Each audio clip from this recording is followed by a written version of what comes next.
jumped out of bed. Out of the window she cocked her head, crying, John, John, the old goose is gone, and the fox is on the town, oh, town, oh, town, oh. John, John, the old goose is gone, and the fox is on the town, oh.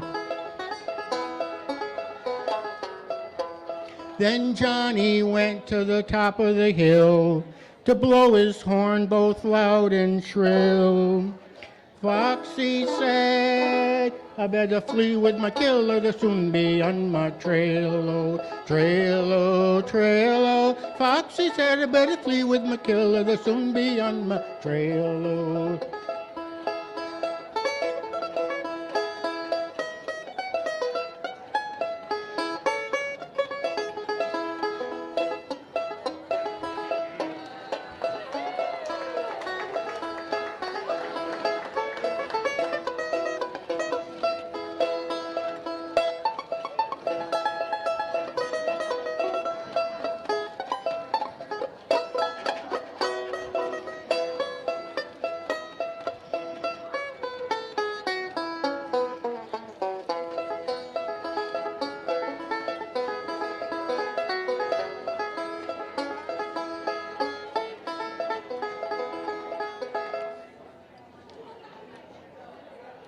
Sometimes it works and sometimes it don't, just like people. Well, the foxy ran till he came to his den. There were the little ones, 8, 9, 10. They said, Daddy, better go back again, 'cause it must have been a mighty fine town, oh, town, oh, town, oh. They said, Daddy, better go back again, 'cause it must have been a mighty fine town, oh. Then the fox and his wife, without any strife, cut up the goose with a fork and knife. They never had such a supper in their life, and the little ones chewed on the bones, oh, bones, oh, bones, oh. And they never had such a supper in their life, and the little ones chewed on the bones, oh.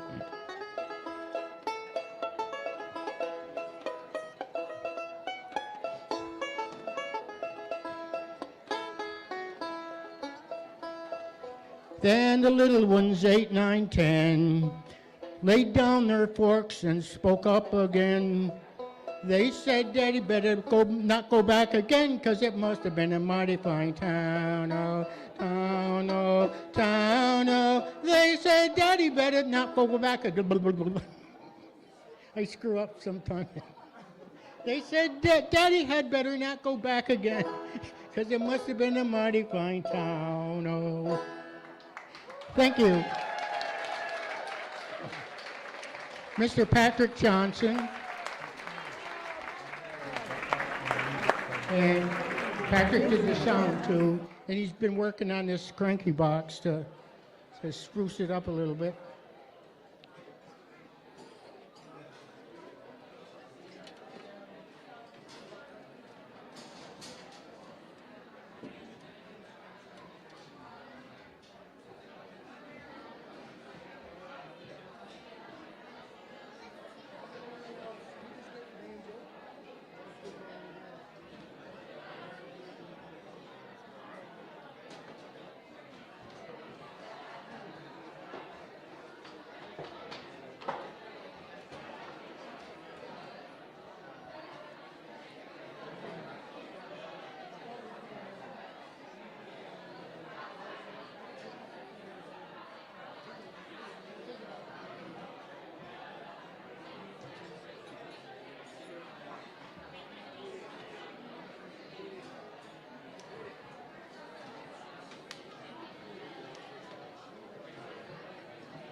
Okay, we're going to start this evening's NPA meeting. Thank you all for coming. Hopefully you enjoyed the dinner. Is that too loud? It's not loud enough? I'm not loud enough? Rarely is that the case, I can assure you. We're going to start right off, I believe, with some public announcements. And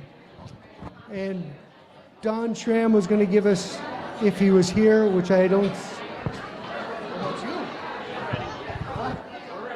Announcements. Okay, we're going to start right off, and then if I find Don Schramm, then. Yeah. Clap twice if you can hear me. Clap twice if you can hear me.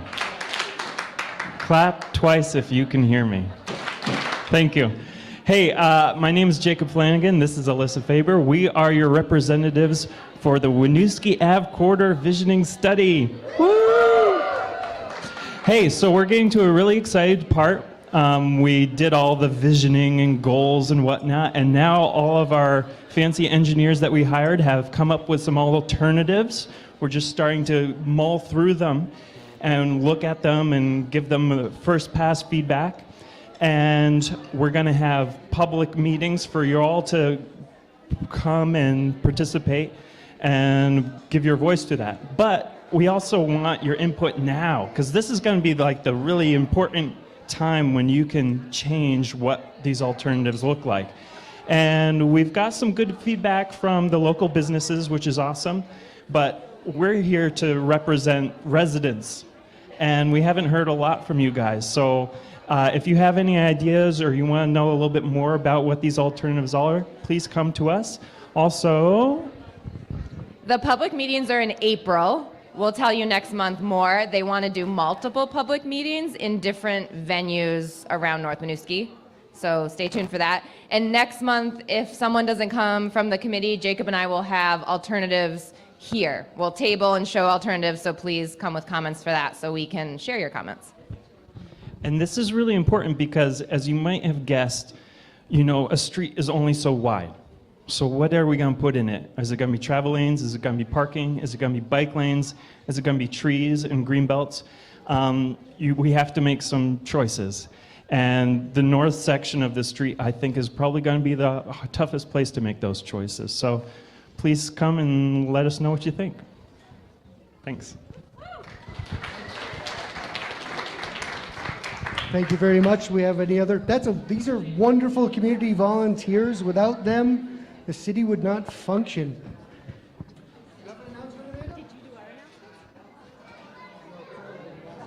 So Patrick doesn't have his glasses on, so he can't read the agenda that he's supposed to read. So just a reminder that if you ever can't make the meeting, these meetings are now live streamed on YouTube, and the link is here. Are you saying this is good or not good? Good. Okay. We are also videoing them over there.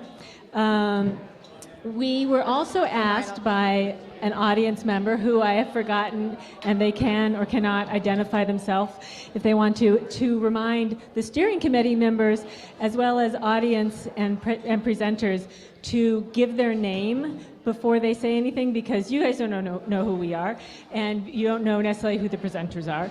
So I will introduce the steering committee members who are here, or I'll look at them. So my name is Amanda Hannaford. I'm in Ward 3. So I'm a Ward 3 steering committee member. And we have Emma. I'm Emma Schoenberg. I'm Ward 2 steering committee. Did you say what word? 2. Patrick Johnson. Anything else I should say? Anybody else who's here? Any other Jim Lockridge. You guys, you know, I don't do well under pressure, so you got to help me. Hi, I'm Jim Lockridge, Ward 3. Perry Freeman will stand up now. She is Ward 3, 2? Ward 3. And I'm looking for Vikas. Oh, Vikas?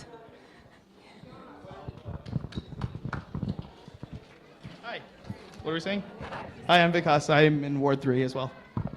let everybody see you. So I think, is that everybody who's here? So everybody else, just feel free to, or please introduce yourself when you ask a question, or presenters, please introduce yourself. The other, so I think that's about it. Oh, Emma has an announcement. For those of you who were here last month, we came up with the idea of hosting a tenants' rights forum because of that really productive conversation that we had here. So that is on the books. There's a Facebook event for it. There are posters, though I have none of them with me today. So just remember this in your mind. It is February 23rd at 10:30 a.m., 10:30 to 12:30, and it's here in this building. So you already know where it is. So February 23rd, Tenants' Rights Forum, question and answer session from 10:30 to 12:30 here in this building.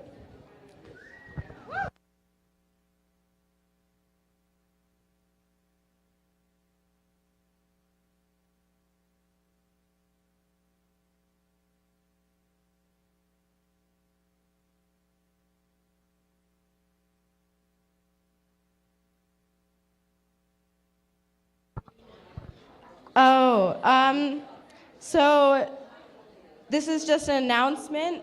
We have sample town meeting day ballots here with us tonight, I believe, so you can see what they're gonna look like. And then you can also find them online. I'm not gonna read the URL out loud. Oh, wow, it's behind me. So these are the sample ballots right here. I recognize some of those names. And then the link also for you to find this on your own is in the agenda.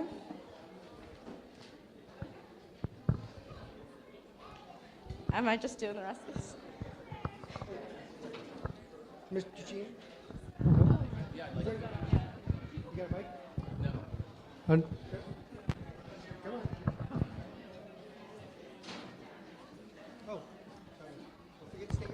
Hi, everyone. So there's no state representative update. So I asked if I could just have a minute during the public forum to check in with people.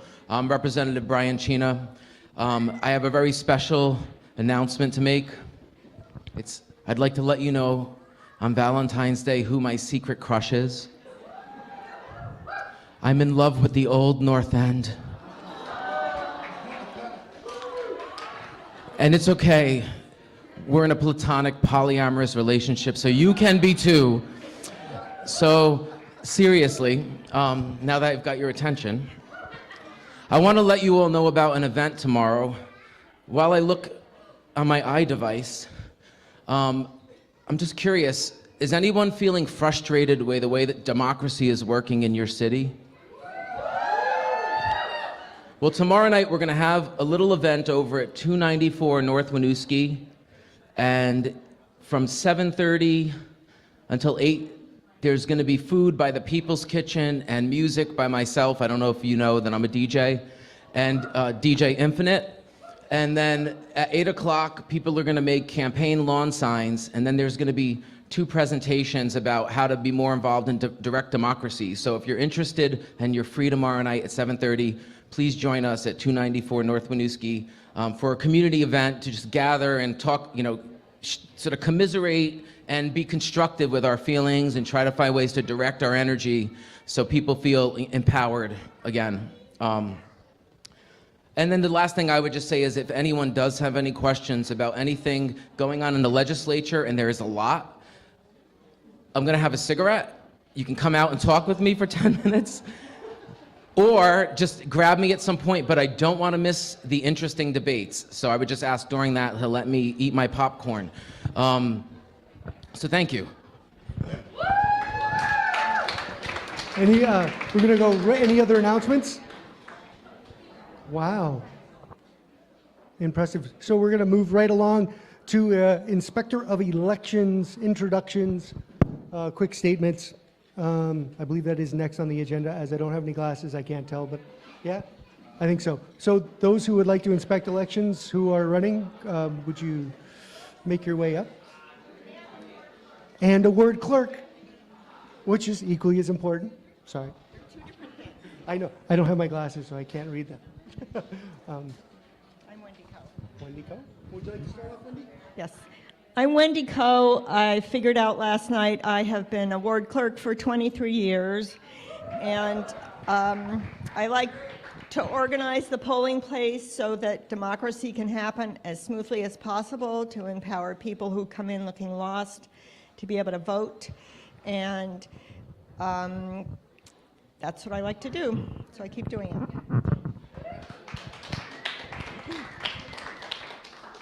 Hi, I'm Sarah Jellin. I have been doing the elections for 11 years now, and I've been the ward clerk for the past 2 and enjoy doing this. I'm running unopposed this time, so Amanda asked me to talk briefly about what we do. So we start 6 weeks before the inspections, getting our schedule ready, and hopefully we have enough people. We spend 12 hours running around like crazy while the polls are open. And then we spend probably another 5 hours afterwards getting all of our counting and reporting done. It's a lot of work, and it's really fun, and I enjoy doing it with the help of our inspectors here that, along with the ward clerks, keep everything moving smoothly as possible. And one of those people running for clerk, inspector. Hello, everyone. My name is Julia DiPietro. I'm running for Inspector of Election for Ward 3, the 3-year term. I've been working at the Ward 3 polls since about 2008, and then for the last 2 elections, I was appointed to be an Inspector of Election because the post was vacant. And I enjoy doing it, and thanks for your support. And see you at the polls in March.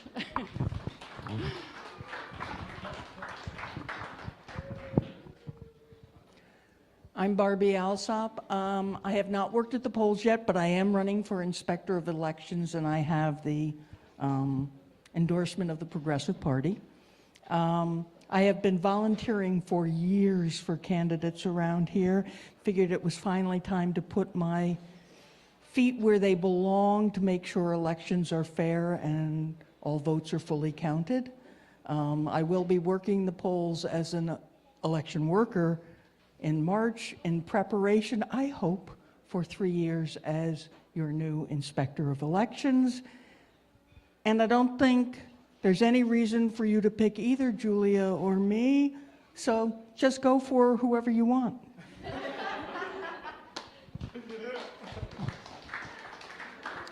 Hi everyone, I'm Charlie Giannoni, and I'm also running for Inspector of Election. And the only thing I really wanted to say is that people in the Old North End are absolutely blessed because you've got very stable elections officials here. People have worked for years and years, like Julia and Sarah, but also Kit Andrews, who's sitting over here.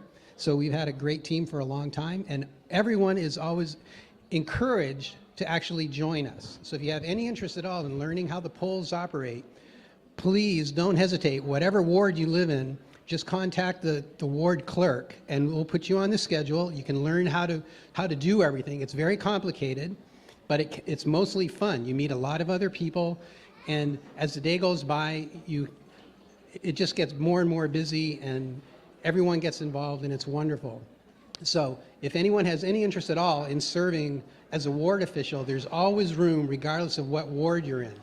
And I just want to say that here in the Old North End, we're especially lucky because wards 1, 2, and 3, in my opinion, is the most stable polling places because our staffs are very consistent and we train everyone. So I hope to see you all at the polls, and thank you. That's a playtime bet, by the way.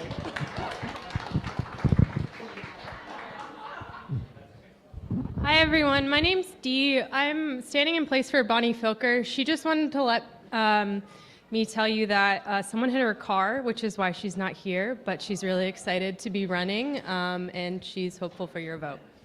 Thank you. Okay, well, I hope she's okay. That was quick, wonderful, great candidates. I'm still not quite sure what Inspector of Election does, but I should look that up. I believe we're going to move right on to the next agenda item. Mr. Mayor, are you going to do first? I see a bunch of names on that list. Okay, yep. And he's going to give us a rundown on some charter changes. Hopefully, we have some questions. We're going to try to keep it quick with the questions. We have a long session tonight, but if you ask a question again, please just give your name, if you're comfortable with that, and what ward you're in. Thank you, Mr. Mayor. Thank you, Patrick. It's great to be back with you. Thank you to all the volunteers for another spectacular meal. So I'm not 100% sure exactly how we're going to do this, but I did just talk to Amanda, and before we get to ballot item number 3, I did just want to touch on ballot item number 2 quickly because it's an important one as well.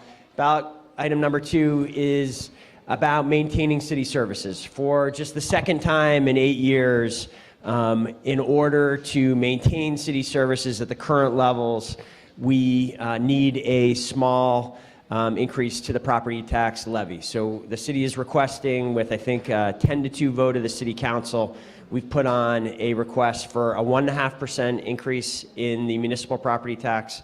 It amounts to about $40 a year for the average Burlington homeowner.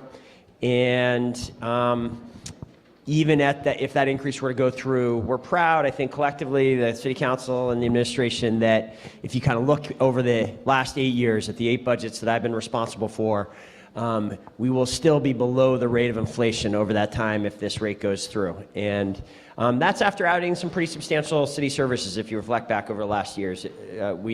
The additional foot patrols you see on North Street are in part a result of adding 5 police officers. We added for the first time in 18 years 3 firefighters last year. We've dramatically expanded the youth programming and teen programming at the library.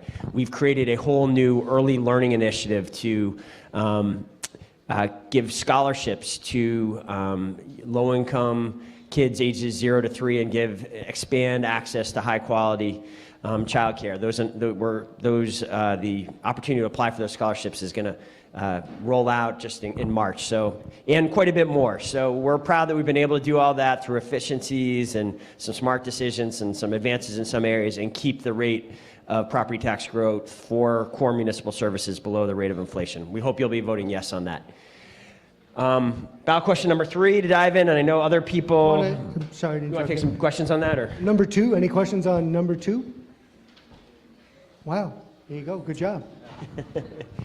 Great. Okay, so ballot question number 3 is, and I know there are other people who are going to speak to this as well, and I'm not quite sure how we're going to do that. But I'll just kick off with my thoughts. Ballot question number 3 is about a number of things, but kind of overarchingly, it is about implementing permit reform.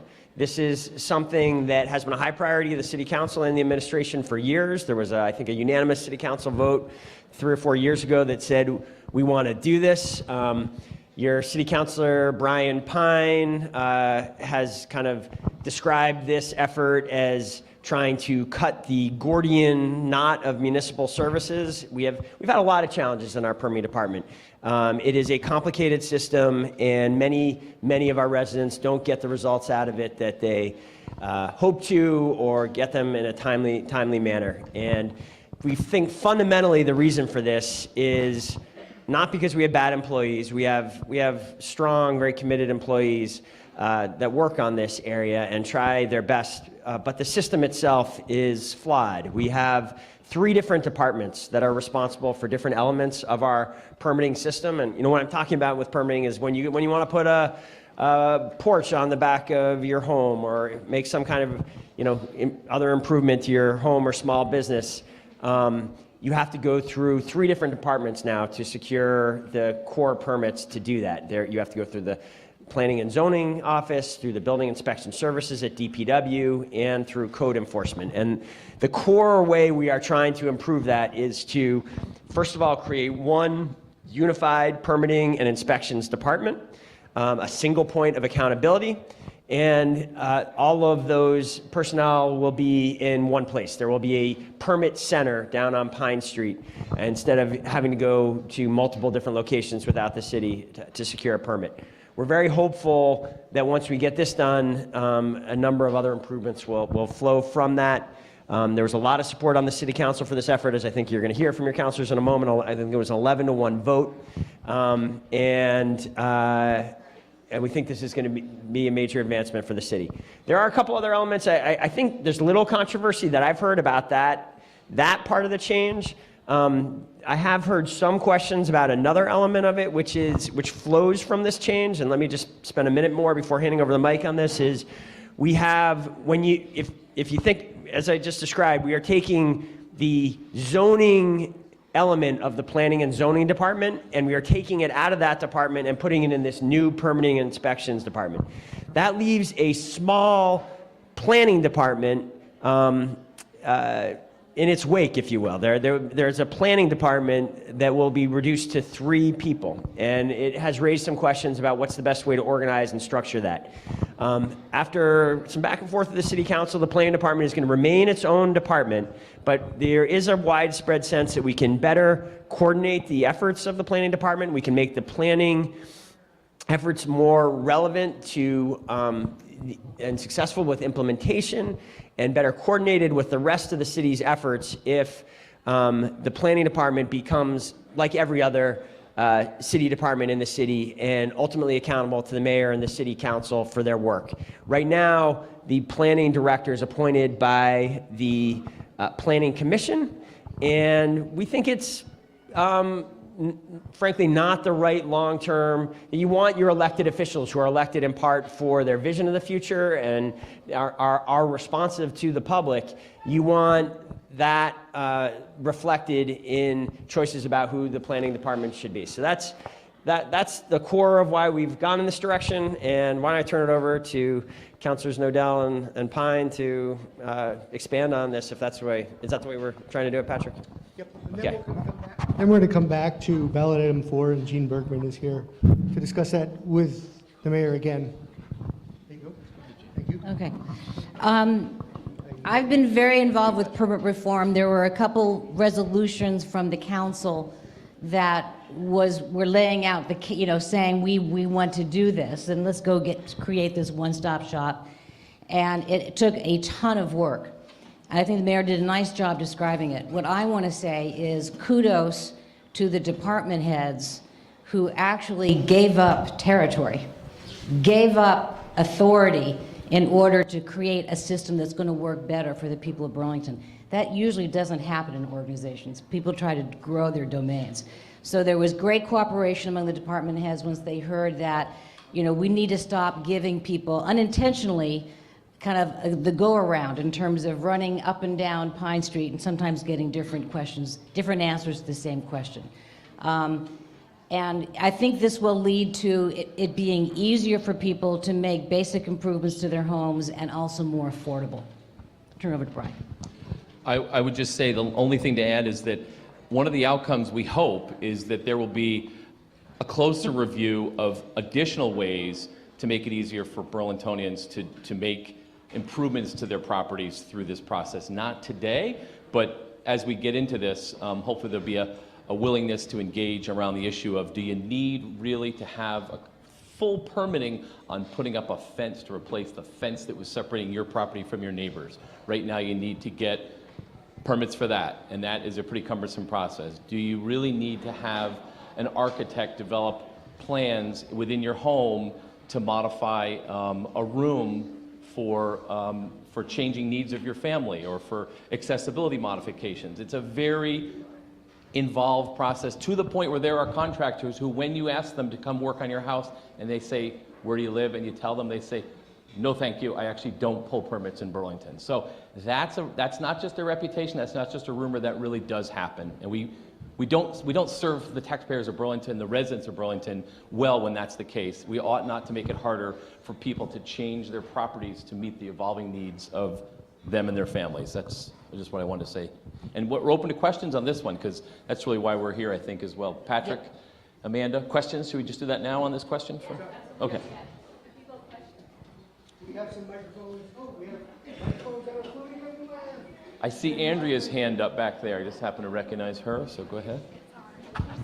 Hi, happy Valentine's Day. I'll start with that.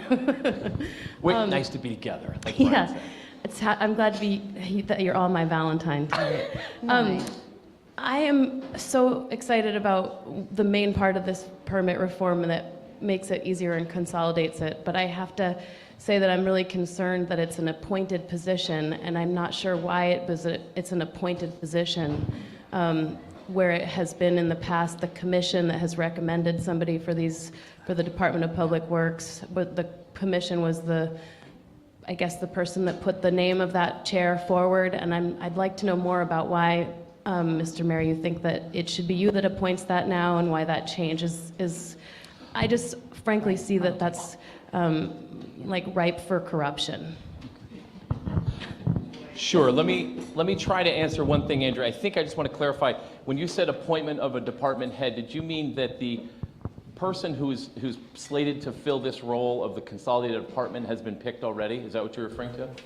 Or are you saying that the planning director would now be accountable to the mayor? Is it that? Would be selected by the mayor. Like I understand in the past that has been like a person has been chosen by not just the mayor, but by, I know it's a new position, but the equivalent of that was put forward by commissioners and not by the mayor. Sure. So this is, the main change really is that out of all the departments, there's only one where the department head is not chosen by the mayor at all. The commission, 7 citizens choose and supervise, and the planning director reports to those 7 commissioners. The planning director doesn't report to the mayor at all. So way back in time, Bernie Sanders said, we have these little fiefdoms where department heads get to control their departments, yet the citizens hold me accountable for those departments, and I have no real authority, to the point where the planning director actually said, as long as that guy's in the mayor's office, I'm going to do crossword puzzles for the next 2 years so that he doesn't get any credit for anything good happening. So that was the kind of situation where departments were literally autonomous fiefdoms. So in the early 2000s, Peter Clavell and the city council proposed, and the voters supported, moving to a place where the chief elected official, the mayor, is accountable to the citizens and gets to actually choose the department heads, hopefully through a more inclusive process. But that was the move to move all departments in that direction, with the exception of that one department, planning. So this is actually finishing that process so that the mayor, who's accountable to the citizens of Burlington, is actually in charge of all department heads. So I believe at that time, though, it was chosen it was decided that that position should not be chosen by the mayor because of the potential for corruption. I don't know that I'd say corruption, really. I don't think that was the topic, but well, I think I'll take the word corruption out, but I'll say that at that time, it's my understanding that it was decided that we'd rather have this position, because it's such a powerful position in the sort of creation of the city, to be not appointed by the mayor. So this is a big diversion big change from that decision a long time ago. Yeah, there was, I think the most critical step for development review, though, is the development review board, which are 7 citizens, and they issue permits. So the planning director doesn't actually make decisions on permit applications. That's done by citizens. So the actual regulatory body, that judicial body, is the development review board. So I would say I think there was a feeling that the department head in that department shouldn't be accountable to the mayor, because the mayor be able to exercise undue influence over those decisions. I don't know if anyone here is on the DRB, but it's really an independent, DRB is really an independent body. But your question was also to the mayor, so let's let him address that. Well, I'm glad you made the last point there, Brian, because I think there's some confusion about that. The way in which we have tried to ensure, I think what you're getting at its heart, Andrea, is that we don't want permits to be issued as on kind of political grounds. That we don't want the issuing of permitting to be political. That's a regulatory function, and I think properly there's some discomfort about the idea of elected officials being able to directly control that. That separation is maintained by this charter change because of what Brian is saying. The decision on permits is made by the Development Review Board with the advice of the Design Advisory Board and the Conservation Commission, and nothing is changing about the structure, those structures. Similarly, the Planning Commission has a statutory role in essentially advising the city council on zoning changes, and they play a role in the approval of the municipal development plan, something the city does every 5 years. We're in the middle of doing it right now. And that too, that statutory authority of that independent appointed body is also being preserved by this. So that's how, mindful of the concern I think you're raising about how directly we want elected officials to have their hands on the permitting regulatory function, there remains this important separation, and it is these separate bodies that retain that power, that authority. Thank you. That makes a lot of sense, and in some ways I need to process that a little bit more, because there's a lot of departments, and I'm sure I'm not alone with that. Yeah, I do have a follow-up after. Thank you.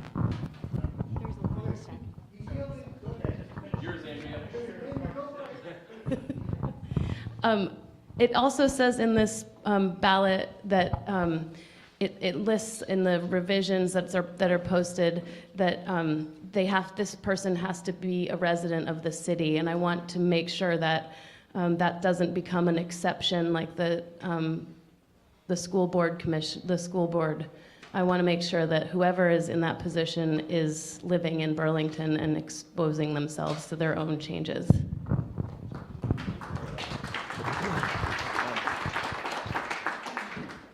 So, Andrew, you've hit on another one of interesting debates and tensions within city government. Yes, this position will be subject to the residency requirement, essentially within the charter. The residency requirement will remain as it is now, which is a requirement that certain department heads, including this new one, be city residents. The charter also says, however, that the council retains the right to grant hardship exemptions, and the council has taken that as something they need to grapple with and define, and that definition has continued to evolve. It's written down. There are very few exceptions that we allow people not to live in the city of Burlington, but there are a few, and we think, I've supported the way the council's interpreted this policy, and I think it's important that the city retain some flexibility in certain situations to balance that desire to have the person live right here with other things like their kids, where are their kids in school at the time they're hired? Do they own a home somewhere near Burlington? And would it be very challenging for them for what amounts to a one-year appointment to quickly uproot themselves and move? And do we want to absolutely require that given their certain conditions? And you may not agree with where we've landed on it. It is in the charter, and this is the way we've tried to interpret it. Work in progress. Ben, did you have Is this coming? Yes. Yeah, Ben Gordeski. And so related to what Brian said, in my mind, the issue with permitting, renovation construction projects isn't so much that you have to go to City Hall and then Pine Street. It is the fact, like Brian said, that you need a permit for so many different things that don't have any relation to public safety. And so, is it possible to make those changes to basically reduce the number of things that require a permit without making the changes that question, was it 3 or 4? Basically we could vote no on this question, but still have what at least I really want. Yes, that's correct. That's correct. Because those are, ordinances, which are adopted by the council. And so you could still kind of deregulate and lighten up the permitting requirements without creating the consolidated system. I still think the whole process will be more efficient, regardless of, you're still going to have some permits for bigger things that impact your neighbors and so forth. But they are conceptually separate.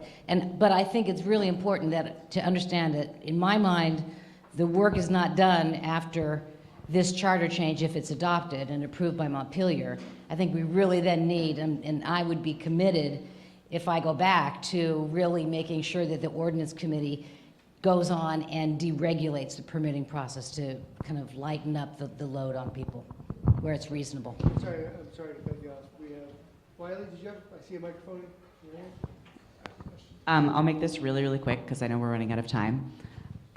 Something that this is kind of piggybacking on Andrea a little bit, something that I haven't heard anybody address is I don't understand why it's not possible for them to be elected positions instead of appointed by the mayor or appointed by a council.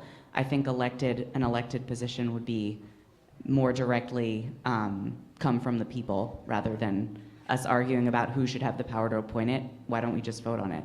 We do that for a lot of other stuff in Burlington.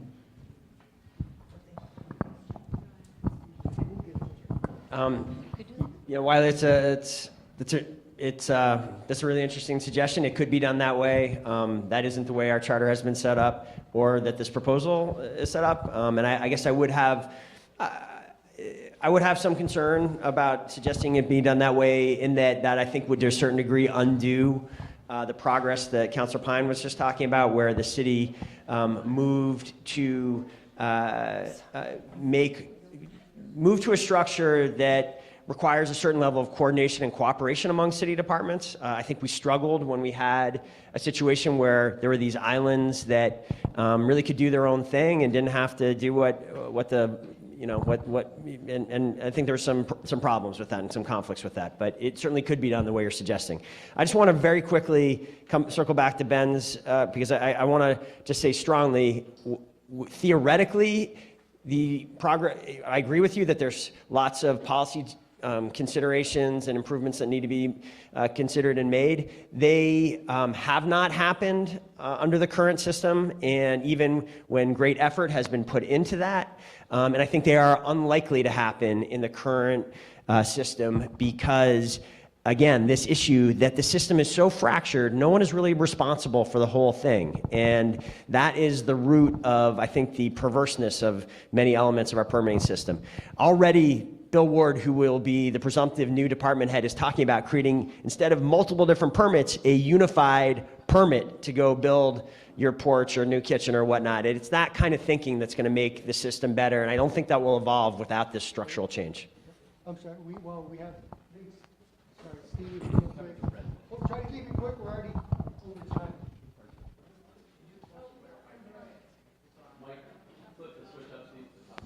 Is this on now? Who will appoint the planning director under the new proposal? And that department is split off. Who will appoint the planning director? Again, Steve, will be the mayor with the city council confirmation like every other department head. Just that was an issue 20 years ago, and there was concern about that, and it was concern about undue influence of the city over what was meant to be an independent planning department. All right. Another question, where does the fire marshal fit into this? The fire marshal will remain part of the fire department, and so there will continue to be engagement from some city officials outside this core permitting and inspections department, but there will be much will be brought under this one umbrella. Just a partial consolidation then? No. I think it's a pretty dramatic consolidation, Steve, but you can characterize it. You'll see. Hi, Kevin Duderman, Ward 3. Hi. Just a quick question. This might be outside the scope of what you guys are able to just pull out of your noggins, but my thought is in the spirit of taking nothing for granted, into perpetuity. My question would be, your mention of the DRB, Development Review Board. What would it take for that to be disbanded? Would the director have any sort of influence over that possibly happening in the future? I don't know how ingrained that is. Does that make sense? The review of projects by the Development Review Board is governed by state statute. So there's no one at the local level that can mess around with that. Great. We have Steve Goodkind. Do you have something to say?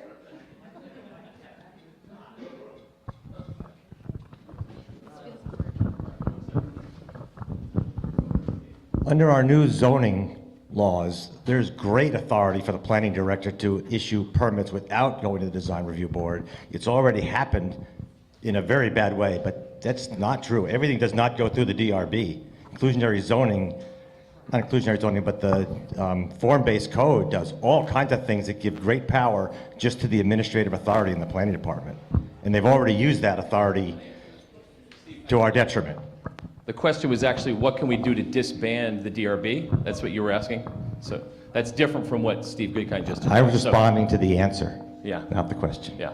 So Chapter 117 of state statute says you'll either have a planning commission or a development review board issuing permits. So what Steve's referring to is a change in the process around form-based code, which went through a lengthy process, and it applies to a certain area of the city. So maybe the mayor could talk a little bit about it, but I think we're running out of time, Patrick. Well, yeah, we have I mean, just a sentence on it. I mean, everything Steve just suggested there, all authority that was given in an attempt to make some efforts move more efficiently and quicker, to the degree there's any controversy about those decisions, they all are appealable to the Development Review Board, and the Development Review Board retains ultimate authority. And so I think Councilor Nodell had it right.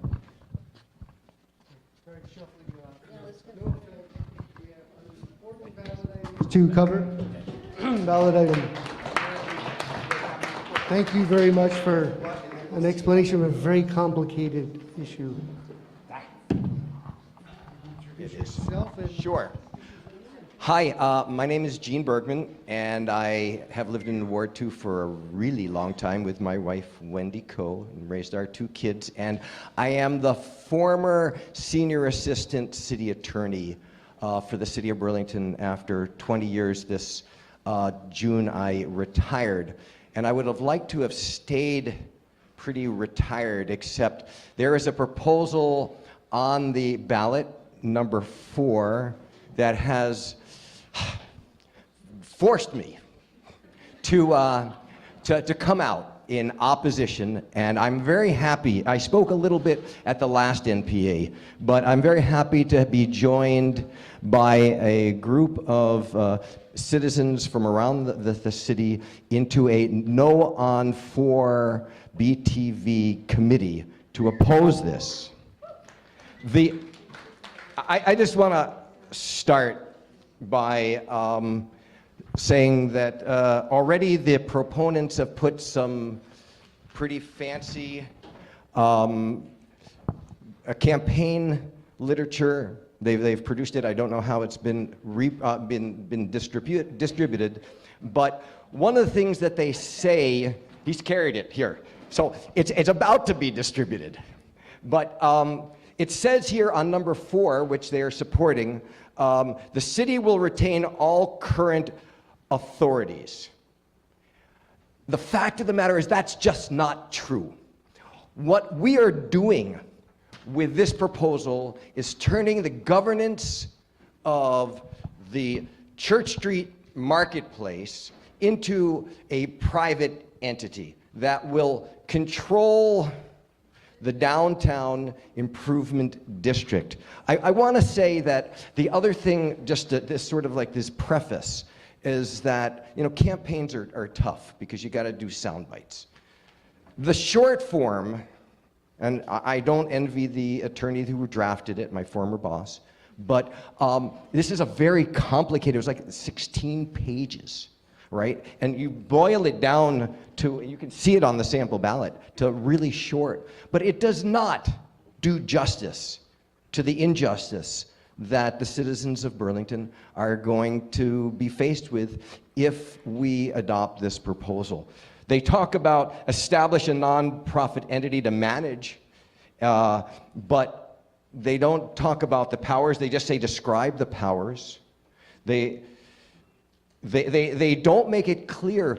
It says here that provide a sunset provision that will automatically end the DID after the 10 years if not renewed. But the fact of the matter is, if the DID is not removed, under this proposal, the Church Street Marketplace and its commission, its public commission, will be done. In fact, when you approve of the DID, if you approve it, that public entity that controls the Church Street Marketplace will go away, and it will be governed by a private entity. So I've got, unfortunately, because I'm a lawyer, I got to go through all this frickin' words to figure this out. And I did, and we made some changes as a result of my comments, but I've got a number of major problems with this that is joined by this committee. The council, at the behest of a faction of downtown businesses, not all, proposes to give away the democratic control over the downtown district. It is, in our opinion, an anti-democratic power grab. And I would just have to say that I wanted to understand how this thing came about. So I put in a public records request last week to find out how the advisory committee operated, when it met, the public notices, and the minutes of the meeting, because I keep hearing, well, this is just what the process was. And it turns out that they have declared that Downtown Improvement District Advisory Committee, which was created by the city council and has a city councilor and a Church Street Marketplace representative, is supposedly a private entity and is not open to public scrutiny. That's outrageous. And it's indicative, I think, of what is down the pike for us. But the proposal gives control over the management of the district to a private entity, and regardless of how they're appointed, and you can read in bloody detail the initial appointment of these people, those board members owe a fiduciary duty to that private entity, not to you, not to me, not to any voters here. Even though the entire purpose of this district is public and is paid for with public tax dollars. And don't let them say that, well, this is really a fee for private owners, because you know damn well that that's going to be passed on to every renter, every business occupant, and this is the history of DIDs throughout the country. The proposal privatizes control over the district's size, despite the fact that the charter currently gives that power to the city council, to people who are responsible and accountable to us. The proposal gives power to this private entity to delegate. The proposal gives the council the power to delegate all of its powers, which would mean writing laws, which would be making things legal or illegal, over the district to the entity. That's insanity. I don't want to interrupt you. Let me give my bullet points. Unfortunately, I want to save time for questions. I understand that. I got this, and I know there's a rebuttal and stuff. I got like 5 pages. Let me just give you, and these are my bullet points. I mean, which are based on me having to go in bloody detail, line by line. So this is anti-democratic. The giveaway is unnecessary. They did not have to do this. They did this at the behest of a faction of business people. And they did not even, they rushed this. I came here last month and said this was rushed. They jammed this through the council. Thank you to Councillor Nodell, who was one of the 4 who opposed this.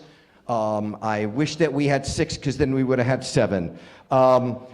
I believe, and others do, that the passage will lead to gentrification and displacement of people, and there is nothing in the provisions that allow the city to use any of the monies that they're going to raise to combat that. So here we give this entity all this money that then causes all these rent increases, and we as taxpayers, if we want to mitigate that, are going to have to pay.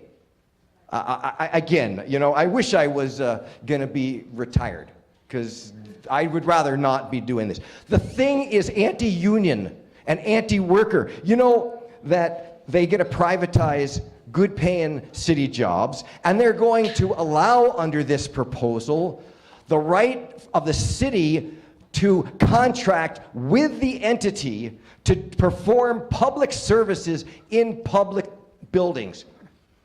Why not have this private entity take over maintenance of City Hall Park? Why not have it take over maintenance of the BCA building or City Hall? These shouldn't be in there, but the fact of the matter is they are in there. And the only way to stop them and not buy the blank check that they want you, which is trust us, it won't happen. Bullshit. Okay. We have a lot of questions. I understand. I don't want to diminish what you're doing. All I'm saying, this is a big proposal, folks. This is a big proposal. I didn't write it, so I just got to go through I got to just say one more thing. One more. No, I'm sorry, because you got to get the full flavor of this. Otherwise, this is just a snow job. And the last thing is that we believe that this is going to turn the downtown into effectively Disneyland. Homogenized, and the whole culture of this thing is going to be for you and me and our kids to buy.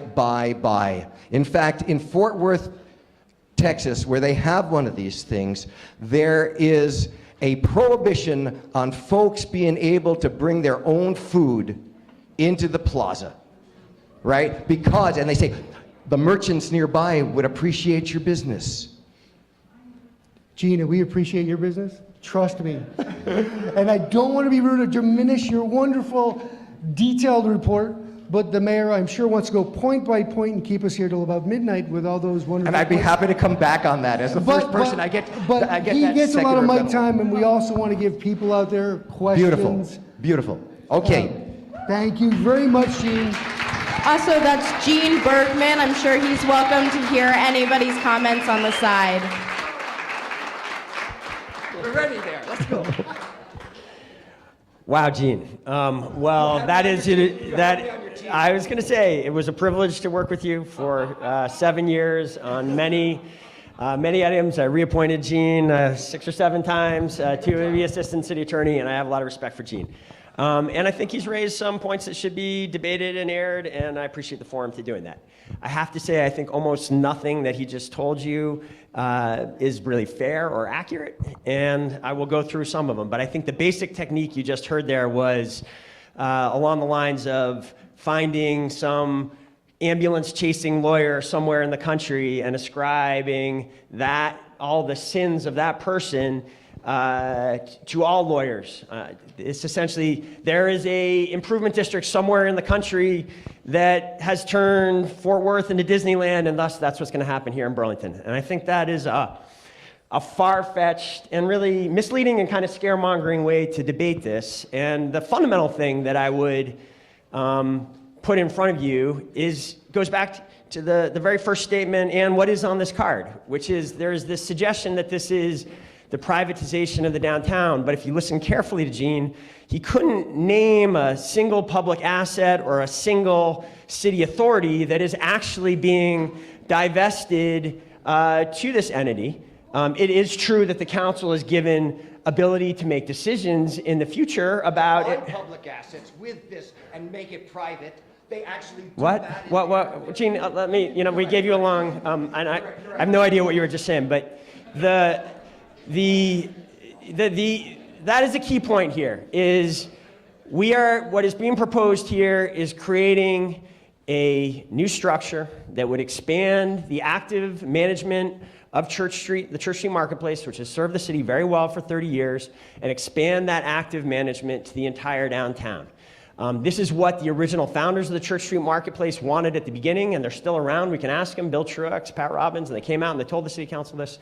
And this is in some ways fulfilling the instincts and the job that was laid out at the beginning, and I think it's going to be a very, very healthy thing for the future of the downtown, which is what this is about.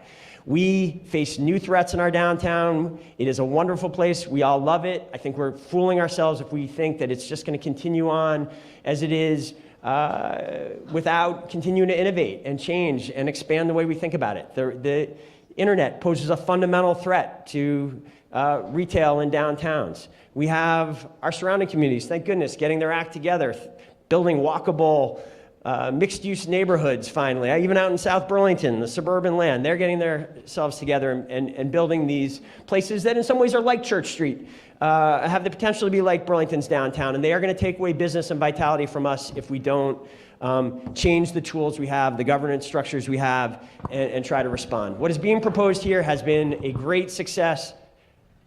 Really? I feel like, okay, I will wrap it up.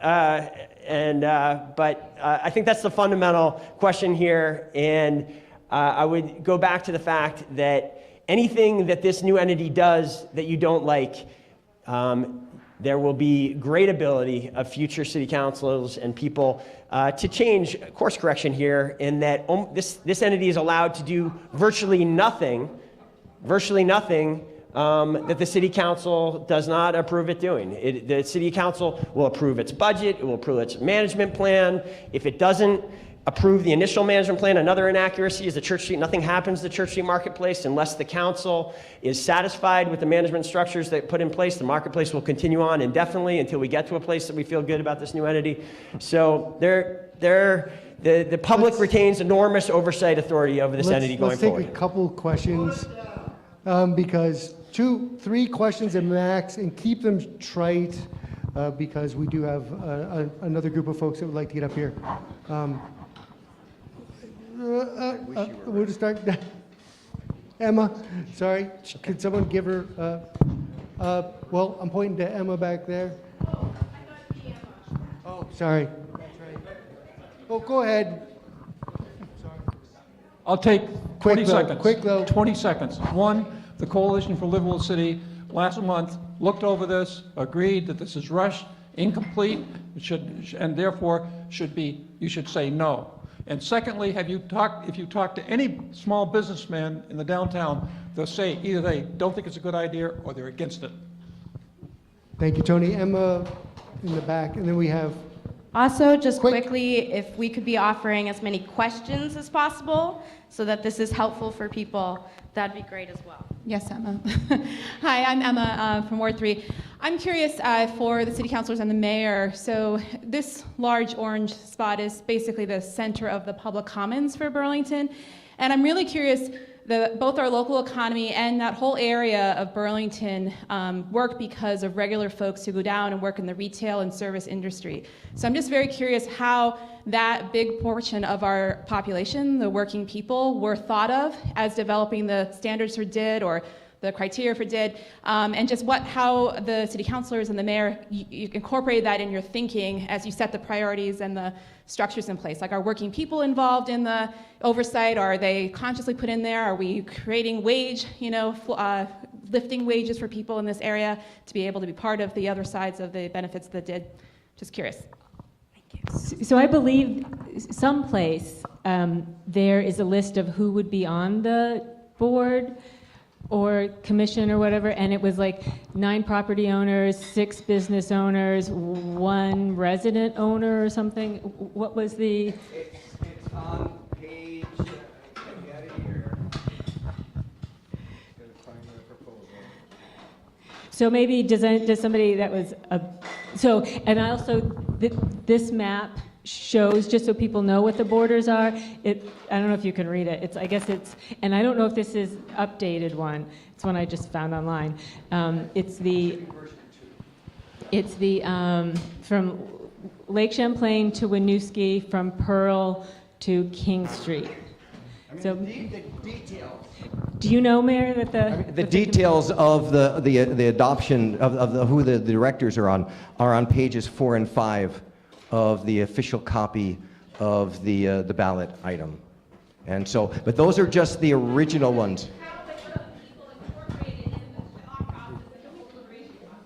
Right. Did you get that? I think I think I understand the thrust of Emma's question. I mean, in one sense, the rules that apply, the livable wage rules that apply to the city also apply to this new entity. So that's one way in which that has been addressed. I think at its core, what is being proposed here is very mindful of the experience of living in Burlington, of working in Burlington, of being a property owner in Burlington. The idea is to strengthen those experiences in the way that Church Street Market has strengthened the experience of all sorts of activities along the Church Street Marketplace. The essence is to try to improve that throughout the downtown. So, certainly the idea is that this new entity will be responsive to the needs of workers as well as the needs of the other more general needs of the public. Okay, gonna move right. Sorry, I keep going here. Hi, I have two questions. My first question is, what was the thought process behind transferring management of the DID from the city council or the city to a nonprofit entity? And my second question is, how did this come to be on the ballot and versus something like the reconsideration of the park measure, and why were those two different and how they got on the ballot? Great. So the first question, if, I think people heard the question. So what is being transferred here? So today there's something called the Church Street Marketplace, which is in some sense a department of the city. The department head is an appointee of the mayor, approved by the city council. However, there is something called the Church Street Marketplace Commission, which makes a lot of that essentially governs and oversees the marketplace in many ways. They don't have statutory power. They have a lot of informal authority. They weigh in and guide a lot of what happens. Essentially, what is being transferred is, instead of having that advisory board, it will be this new nonprofit board that will serve that role. That's the change that's fundamentally happening here. And this new board will have not just the marketplace as its purview, but it will have that whole orange area.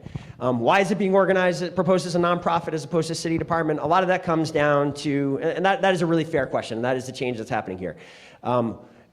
There is a lot of, the way in which we are proposing to do it is the way in which more than 95%, maybe more than 98% of these improvement districts around the country, and there are hundreds of these, and they've generally been deemed by academics and many professional, many independent assessments to be successful in many ways. Some of them certainly have abuses and issues that we have been trying to be mindful of, but almost all of them are organized in this way with a nonprofit board. And I will add, just as having been the mayor for the last 7 years, I don't think the way, this kind of gets down in the weeds, and there hasn't been a ton of discussion of it, but since you asked it so directly, having, I think, decisions made through a nonprofit board structure will have some advantages over the current structure, where you have kind of a two masters situation, where you have this board that is directly responsible for the fees and has a lot of strong opinions, and you have the director of the marketplace accountable to that group, and they are also accountable to the mayor and the city council, who may not be in the flow of all those decisions and information. And I think it creates a lot of unnecessary tension. I think having this new structure where the city is well represented with lots of members participating in these board discussions as ex officio members, Okay, I think that will work better. Just a question. Yeah. So this is a 501c6? It is not, that has not been determined. There was an earlier Okay. draft that listed that. That is the way in which many of these have been structured. There was concerns about whether a business association was the way that it was wanted. I believe Yeah, so I think it what was is a changed and left more 501c6? open into. Yeah, I just believe, don't know Gene, one of the if late people changes know what was that to is. make it something that will be determined in that management plan. So that has not been determined yet.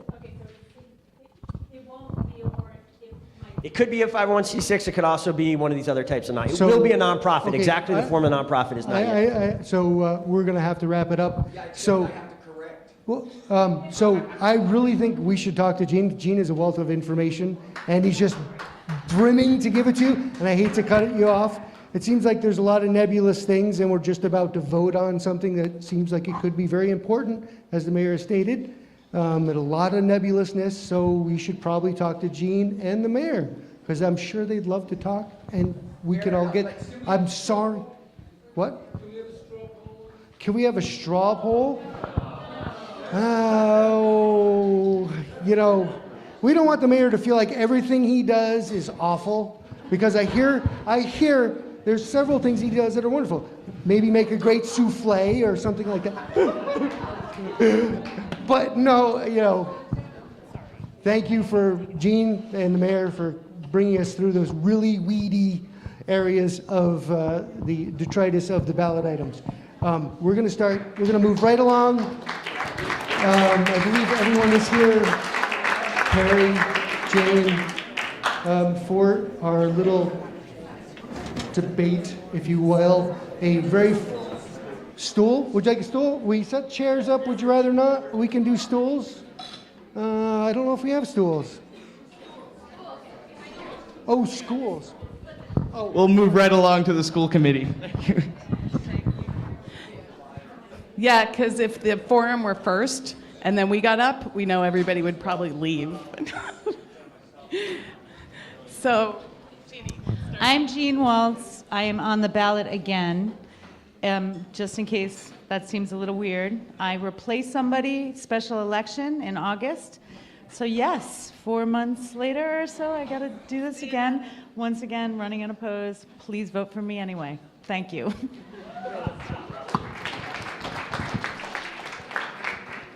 And I'm Liz Curry. I'm the Ward 3 Commissioner. Jeannie's our District Commissioner. So we're going to talk about the budget. I saw the spoiler alert earlier. They put this up twice. It was like giving away our secrets. So we've got a budget of $65,378,000, and there's a lot of numbers up here, but basically we're going to let you know that the important things are the school tax increase is 4.83%. for about a $250,000 average value house. And if you're a income sensitized taxpayer, Which is another word for renter, by the way. no, homeowners. Oh, This okay. is all property tax. But if you, there is people who pay based on income and people who If pay they, right. based on property.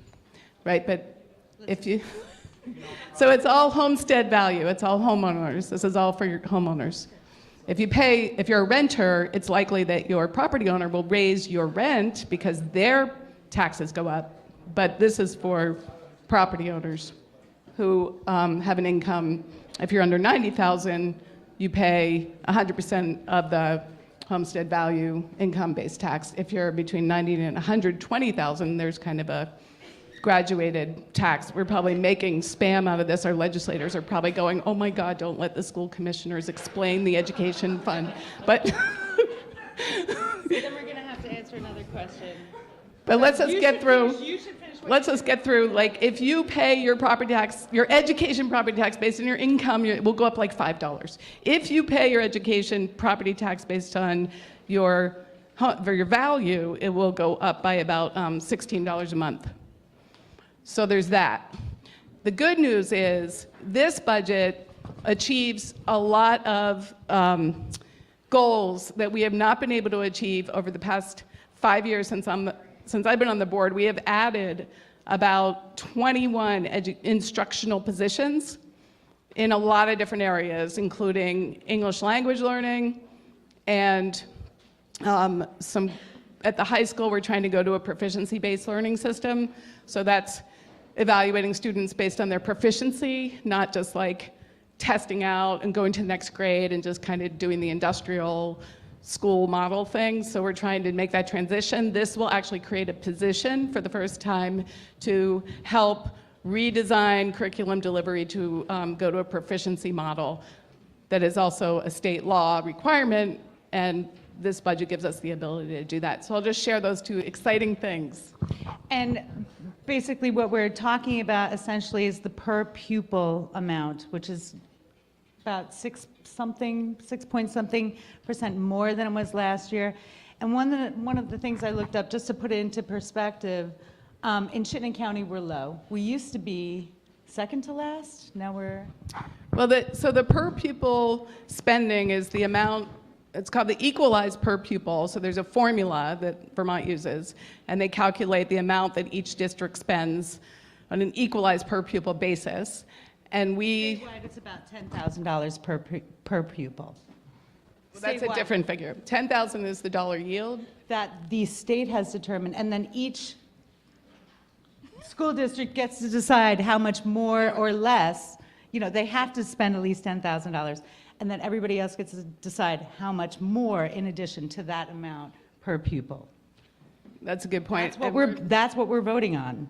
That's the part we're voting on. And what's exciting is that 5 years ago when I joined the board, we spent about 13,000 something on an equalized per pupil, and now we're spending 16,000 something. Or we want to. We want to if you support the budget, which will give us all these instructional positions to help on our academic achievement gap goals and our proficiency learning goals. And to put it into perspective, that's about the middle ground for all of Vermont. So out of the 250 something school districts, we're about 137.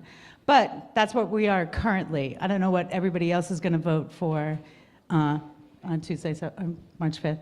So maybe we'll be 138. I don't know. Okay, in the interest of keeping this moving, can we take a couple questions? Sorry, you guys are 5 minutes Keep this moving. in. We've only been talking for 2 minutes. You've been talking for 5, thank you. We'll take a couple We questions. have more numbers. We have more numbers. Questions? Any questions? There are no questions? We have one, we'll take one more. Yeah, this is a whole presentation. So you go to bsd.org, district budget, and then you'll see all the budget data. Starts the link. Anybody didn't get a handout and they want one? Just to follow up later. More numbers?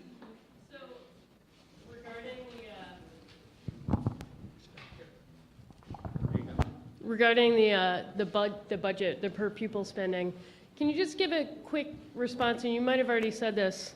What is it statewide, like the average? I don't know. The average. It's about 15. So to just give you an idea, like CVU and Stowe and MMU, see any patterns there? Like 18,000 per student. We are now at 16, which is great. Milton is like at 11. So we're lower. We are lower. Per pupil spending. For equalized per pupil. And the equalized is key because that's the modifier that is based on the number of EL students and special ed students and students who have needs for educational enhancements. That modifies the per pupil. So can you give an idea of why that per pupil spending, it's lower, but can you give us an idea of return on investment? Like what are we getting for that, and why should we spend that here in Burlington? I mean, I know that we have like probably a higher rate of I'll tell you why. Diverse students, which is why I live here, but I would love to hear from you about that. So the thing about having a strong educational system that offers a lot of opportunities for kids is that it means people want to live here in our community and look to the schools really as the gathering place for families that brings people together and connects families and neighborhoods and contributes to a robust, healthy community. And schools are a place where we can invest in healthy families, healthy kids. And our goal and our challenge is to direct those resources to the kids who don't have access to those opportunities and don't have, there's an opportunity gap and it's huge. And this budget will help to close the opportunity gap for one of the first times that I've been on the board in 5 years since we crashed financially, and now we're on the rebound. Thank you. We have one more question, and we're going to wrap it up. So I want to start by saying that I'm going to vote yes and support the school board because when the school budget goes down, it's not a good thing, and it only hurts the kids. But I want to express a concern that you may not be able to address today, but I think it needs to be on your mind going forward as well as on the city's consciousness, which is that it's my understanding that we're about to go through a reassessment, which means that our property values are going to be reassessed. So all the property in Burlington, which hasn't been assessed in a long time, I don't know the exact number, technically has increased in value. So that means that the percentage of tax everyone's going to be paying on property is going to go up.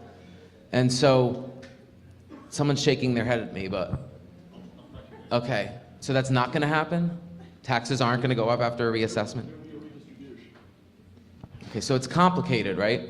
But the point is property values will go up, which means the amount of the value of our home that this is applied to is going to be higher. So our taxes are not going to go up. So you know what would be helpful? If someone from the city would come and talk with us about the potential impact of the reassessment, because I was told that I should prepare for a tax increase, even if we have level funding. So the thing, there's a whole calculation there, which 10 or 12 years ago, the last time it was reassessed, there was a different property tax base, the basis on which the taxes were generated. Now there's new property, there's different types of property, there's been development, so you'll see kind of a redistribution. I'm sure there's like people here who could explain exactly how it works, but I think the idea is that the educational property tax, which is different than the municipal property tax, there will be a shift so that the school tax stops carrying the burden or the penalty associated with not reassessing, which is more complicated. But overall, that is a totally separate municipal tax conversation. Not to be confused with the school tax conversation. I think we're out of time for the school tax. At the next NPA meeting, maybe. We'll put you on the agenda. Put it on the agenda. Thank you guys for being good sports about it. We gave you 15 minutes. Okay, we're going to move on to our Central District City Council conversation. But before we do that, I want to ask everyone, can you all just stand up and take a big deep breath? It's almost 8 o'clock.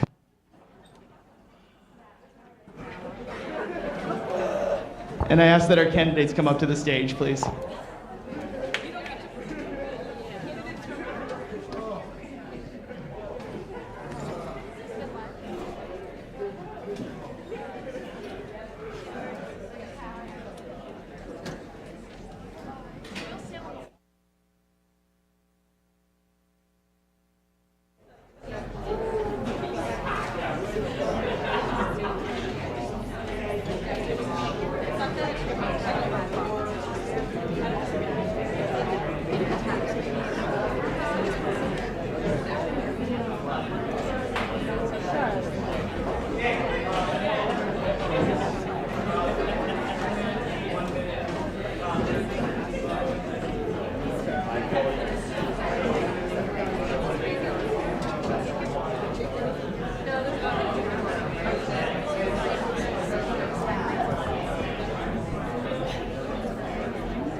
Okay, folks, thank you. Does everybody feel a little bit better rested? Start thinking of questions. So I'm going to go. I'm going to go over the format of our City Council forum. Again, this is for Central District, both wards 2 and 3. We're going to start by going down the line of candidates. Each candidate will have 1 minute opening and closing statements, and then we're going to open the floor as much as possible for questions. I ask you guys please to think of questions. If you have an idea, try to write it down, try to get as concise as possible, and you are free to address one of the candidates directly. However, each candidate will have the chance to respond to that question. The format is up on the wall behind everybody. Candidates, please feel free to ask qualifying or clarifying questions. We'll allow time for that. And I believe, oh, here we go. Jim is here with the time cards. You'll see a sign for 2 minutes, 1 minute, 30 seconds, and 15 seconds. So everybody say hi to Jim. I'll also be mic running back here, so if you want to get a mic to ask a question, you can signal to me, and I will find you. Can everybody see Emma in the front? Say hi, Emma. Okay. And so the last, so just quickly, so please be polite to all the candidates. Please clap silently so as to not cut into the candidates' time to answer the questions. Keep your questions short, 1 minute or less, please. That said, this can be a dialogue. If you feel the candidate has not understood your question or answered your question or is pivoting from your question, feel free to follow up. Questions can be directed to a particular candidate. All candidates will have an opportunity to answer each question. Answers can be 2 to 3 minutes depending on the complexity of the question required. Candidates need to keep an eye on the timekeeper.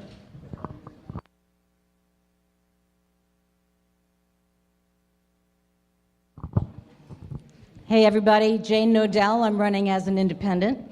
And I've been on the council for some time, and over time I've come to see my job as really making life better for people that I represent, especially the most vulnerable and marginalized people in our community.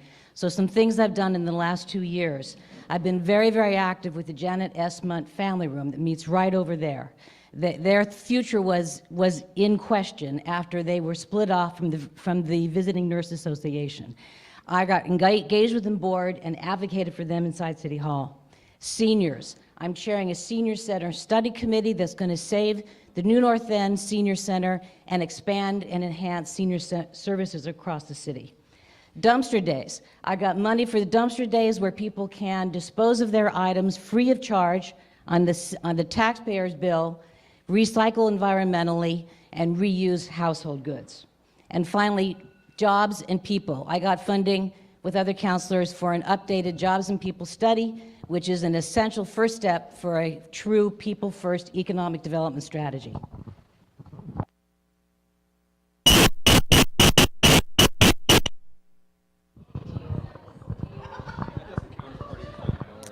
Is this on? Oh, it's on. This has been a lively evening. Hi, everyone. My name is Perry Freeman. Thank you all for being here tonight. Happy Valentine's Day. I am here to introduce myself as the progressive candidate for Central District City Council. And, I'm running because I believe in the values of equity, of fairness, of really, believing that everyone deserves a seat at the table. And right now we have, the reality is we have a rigged economy. We are in the midst of a global climate crisis.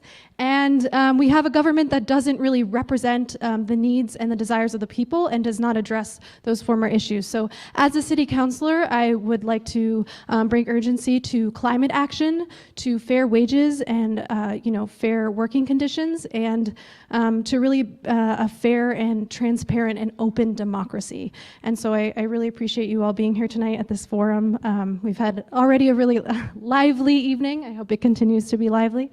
And I just look forward to hearing how I can ensure that your voices and the voices of all our neighbors can be heard and represented in City Hall. Thank you so much.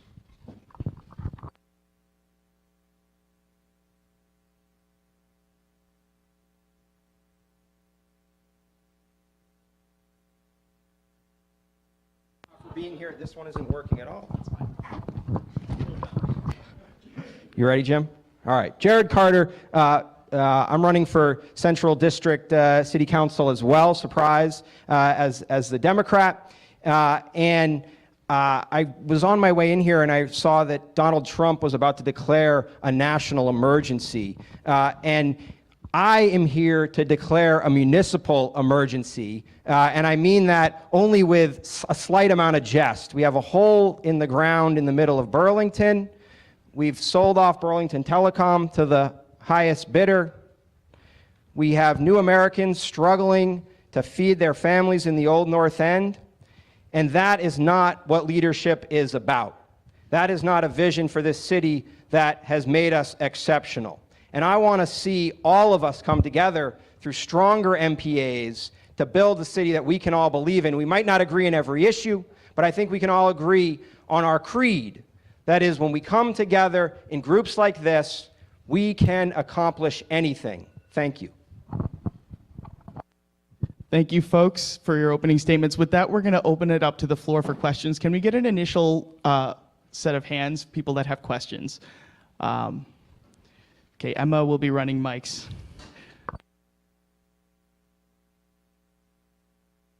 When you do get the mic, there's a little switch on the side. Just push it up when you're talking and turn it off afterwards. Quick question, inclusionary zoning. I understand there's a review of it. Just wondering your thoughts on what you see this, how it plays into the future of the city.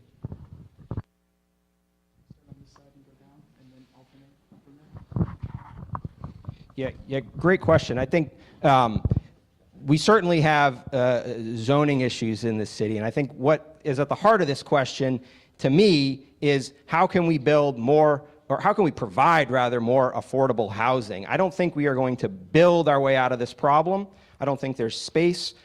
Doesn't really matter what we do with the zoning laws. We're not going to build our way out of the affordable housing crisis. What we've got to look at, I think, to improve the process and improve the availability of folks that live in this community is to look at ways we can stabilize rent and ways that we can educate tenants about their rights. We can build all sorts of new housing. We can change zoning laws. We can change rental laws. But if we aren't educating people, and the city should play a role in this, about their rights as tenants, all of that is for naught. And there's great programs that exist right now. There's a legal clinic that I'm involved with often on Saturday mornings that offers this. But I think the city can take a leadership role in strengthening the availability of housing for folks. And I think that's what my priorities would be in terms of how do we look at zoning, how do we look at availability, how do we look at educating people. Thank you. Yeah, so I think, inclusionary zoning is, as Jared is saying, it's a great start to figuring out this piece of the puzzle of how we're going to provide affordable housing for folks living in the city. And, the reality is that those units, which it's 60% AMI, it's about 15 to 20% of new construction. And that's only getting us really so far, right? When we have those units being at about 800 to what is, I think, 1,000 a unit. And when we look at the requirement for workforce housing, it's around more like $500 a month is what is affordable. So, I'm very interested in looking at how we can continue to improve upon the inclusionary zoning policy and continue to sort of advance that. And then beyond that, I think where I've seen, this is generally, I think, a question about housing, and where I've seen a real area that we can expand as a renter is just organizing as renters. I am very interested, I've talked to a lot of people around the city about like the creation of a tenants union and just working towards really how we can be in a place of power as renters to come to that table and negotiate, because we do really have what is kind of an out of control rental market that's not affordable. It's 60% of the city are renters, and I believe over half of them are rent burdened.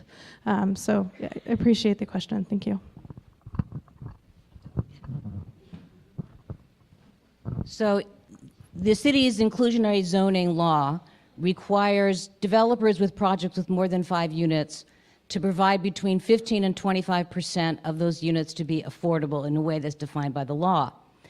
Over the last year, there's been an inclusionary working group that has been working hard to update the law to make it fit our current conditions in Burlington.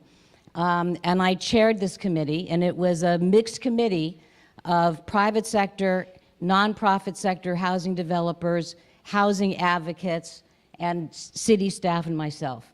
And we came up with a consensus proposal that got the support of everyone on that wide span of points of view around a proposal that I believe is going to start to bring an end to class-based residential segregation that we have in the city of Burlington, and start to open up all of Burlington's neighborhoods, some of which are exclusively zoned single-family housing.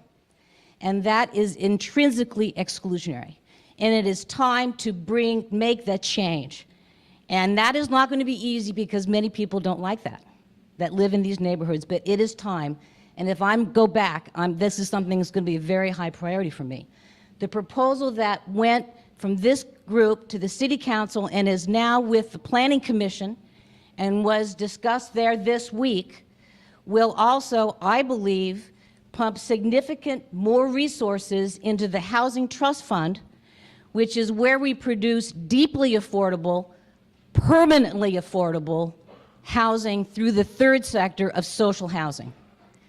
And that is what is going to, I think, in the long run, meet the needs of people who are living and really trying to make things work on very limited wages. So I heard Mr. Carter say we can't build our way out. You can build your way out if you build those social, perpetually affordable units. We have to do that. The other part of it is that when you have higher vacancy rates, that increases tenants' bargaining power with landlords. And I believe that's an important part of the solution. Thank you, Jane. Point of note, you each took about, you took your full time. You each took about 1.5 minutes, so we're going to adjust your responses to about 2 minutes each. That seems to be about a natural medium. Next question, please. We'll start with Perry on this one. Hello? Okay. My name's Julie. They kind of took the question that I had, so I guess I'll switch it up a little bit.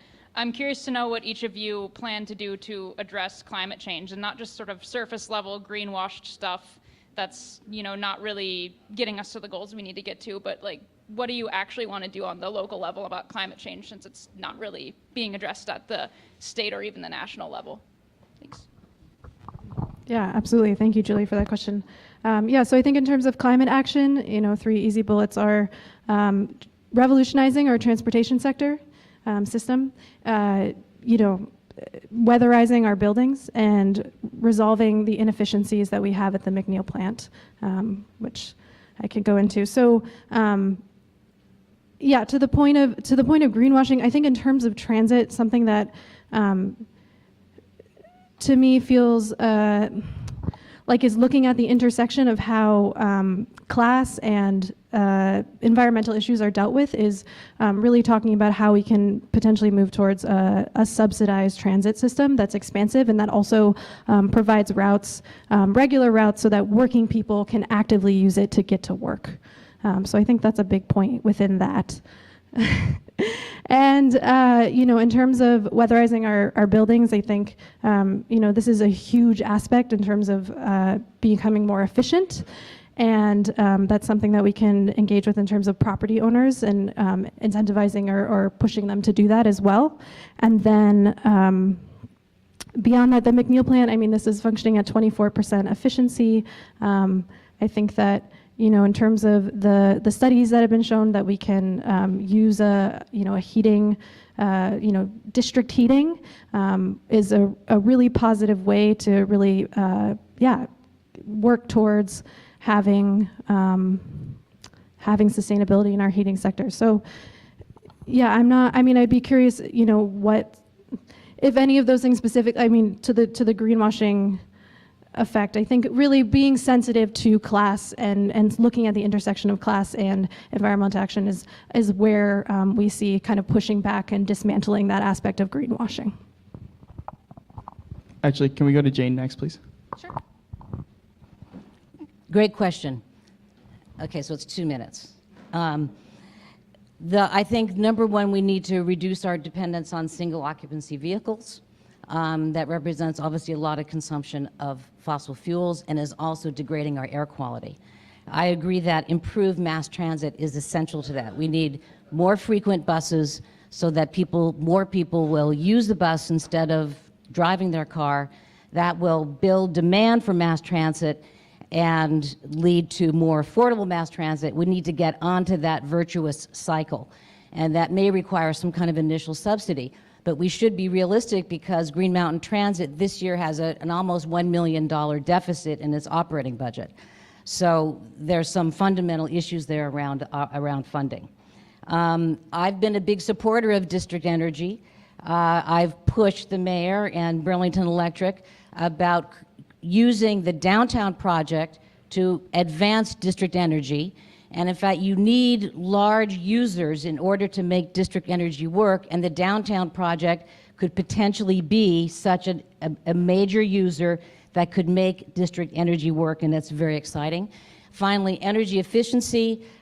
In my second kind of years on the city council, I was on the ordinance committee and chaired it when we passed the time of sale energy efficiency ordinance that requires when apartment buildings change ownership, they're required to bring the building up to a high energy efficiency standard.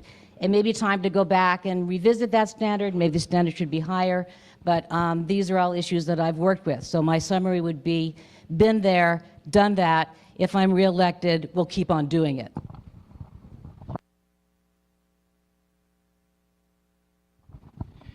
Great question. I really haven't heard much about this. I heard some good ideas, and I would say I agree with pretty much everything that was said. What I would add, though, and I think we have a unique opportunity, if you look at the data, energy efficiency in terms of bang for our buck, we have limited resources as a city, as a state, to invest, and rather than investing in more buses, perhaps, or more energy efficient vehicles, which are all good things, I think you'll get a much better return on investment in terms of real impacts on emissions if we look at strengthening our weatherization programs above and beyond what Councilor Odell is talking about. And I think at the city level, we could do a much better job educating, again, tenants about what's out there, what's available, what their rights are. And so I think there's a real intersection there between economic justice and environmental justice. I've rented in this community for a long time in many different places. And I've had, as a general rule, pretty solid landlords, but I had lots of leaky windows, lots of leaky doors, and we need to figure out how to plug those gaps. And I think if we do that, we're going to solve an economic justice and an environmental justice issue in one effective and efficient swoop. Okay, thank you. We'll take the next question, and in this question will go Jane, then Jared, then Perry.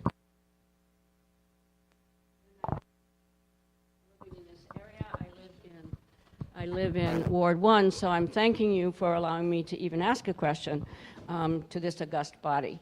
I've always had offices and clinics and so forth in this area. I do a free legal clinic every Saturday morning from 10 to 12, and I see mainly the residents of this community that come in with real legal problems.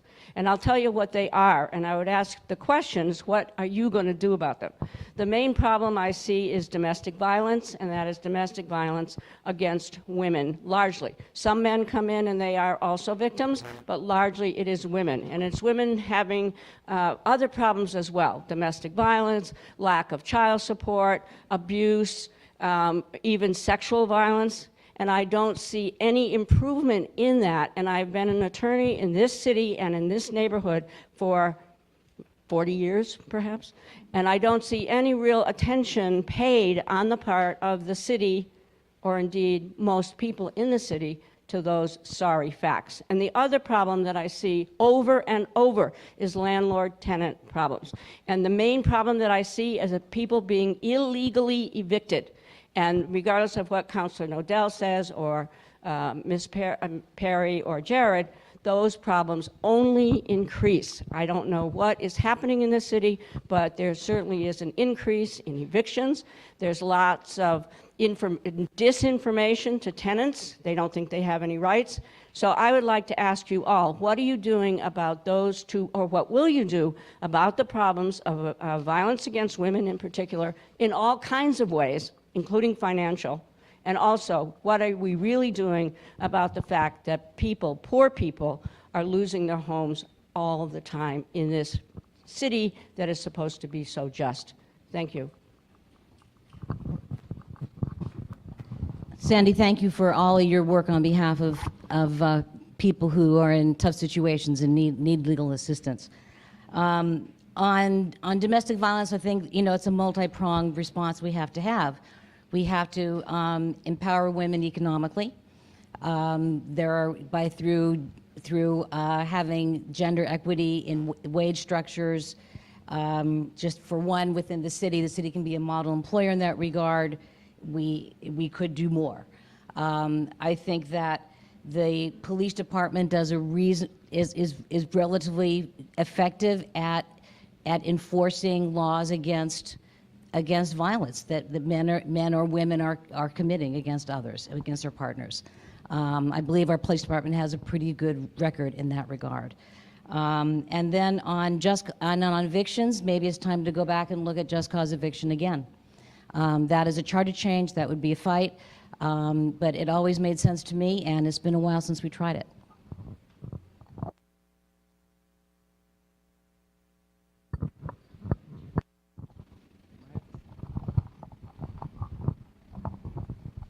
Great, thanks, Sandy. I think the first thing I would say is we've got to recognize that violence against women is not something that happens in faraway places, and we need to recognize and not circle the wagons when it rears its ugly head here in our community, and call a spade a spade. And that means, again, acknowledging when it appears, and not simply pretending that it's a problem elsewhere. I think in addition to economic independence that Jane talked about, doing that's going to help bring this out of the shadows. I think there's a real stigma. I've done pro bono legal work with Women Helping Battered Women and other organizations, and in my experience, there's a real stigma that women feel around this issue, and I think when we as a community recognize it for what it is in our community, that's gonna make a real difference. In terms of tenant rights and evictions, this has been an issue I've worked on tirelessly over the years as an attorney and an advocate here in the community. And I think if you look at the very bottom of the economic heap, I'm partnering with the ACLU of Vermont right now in a challenge to our fair city's homeless camp removal policy, which in my view is a complete abomination and a violation of the constitutional rights of our most vulnerable victims. When people's tents, I mean, we're talking about that type of tenant, when their tents are confiscated and thrown away, their bikes confiscated, and I have clients that have suffered this, and thrown away, that is simply unacceptable. That is a moral outrage at its very basest level. And so I would fight for those people as a city councilor as well, and continue to bring that advocacy to the fore.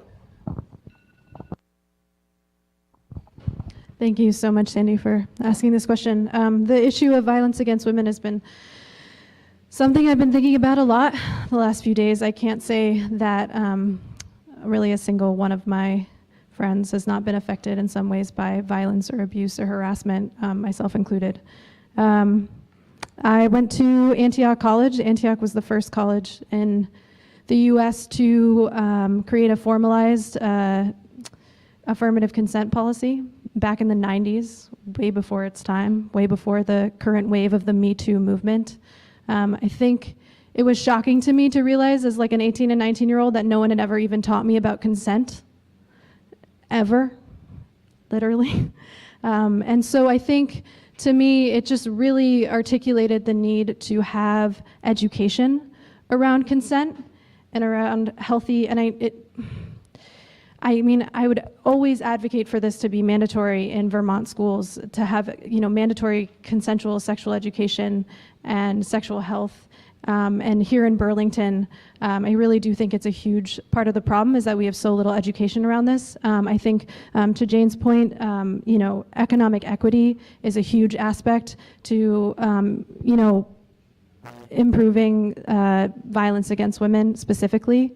And then beyond that, as a renter, and I've seen a lot of friends struggle with eviction, I also agree that we should be pushing for a just cause eviction policy, and I would really like to organize as renters. I want to, like I've said, I've talked to a lot of friends about creating a tenants union, and I think that this is a really good avenue for working towards that end.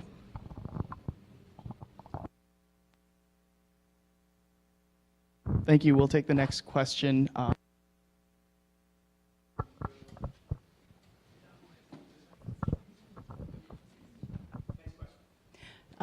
Hi, I'm just wondering if each of you could discuss the tools of municipal government that you would look at for alternatives to the property tax for funding basic city services.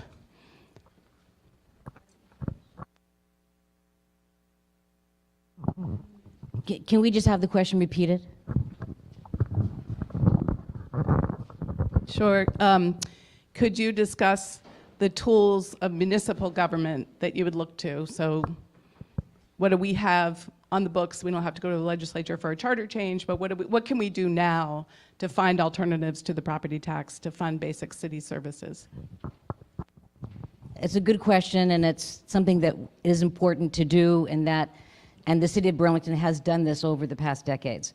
So just to frame it a little bit, people want high level of services. You know, we've added staff to public works so that we're doing more projects, and there's more people at staff at public works who can work with the community to help the community identify what solutions they need for their street to deal with traffic calming and so forth. That's just one example.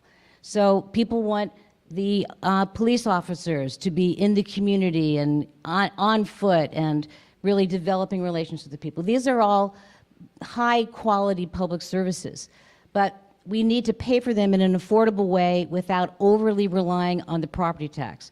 The increase on this year's budget is very, very modest and had, I think, unanimous support from the City Council. But over time, we can't just keep on increasing property taxes. So one way that we in the past have done this is by creating something called a franchise fee on utilities, because the university and the medical center that don't pay property taxes, they do consume a lot of electricity, and they pay franchise fees, and that helps spread the burden to these large institutions. We also have a gross receipts tax, which is the tax on essentially the hospitality sector, and so that people who visit Burlington, who are able to rent, you know, kind of stay in a nice hotel, they're paying a gross receipts tax that goes to the city so that we can maintain city services without always going back to the property tax. So those are just two examples, and I think that I had a conversation with the CAO and the mayor, and there's a commitment to continuing to look for more as we move forward.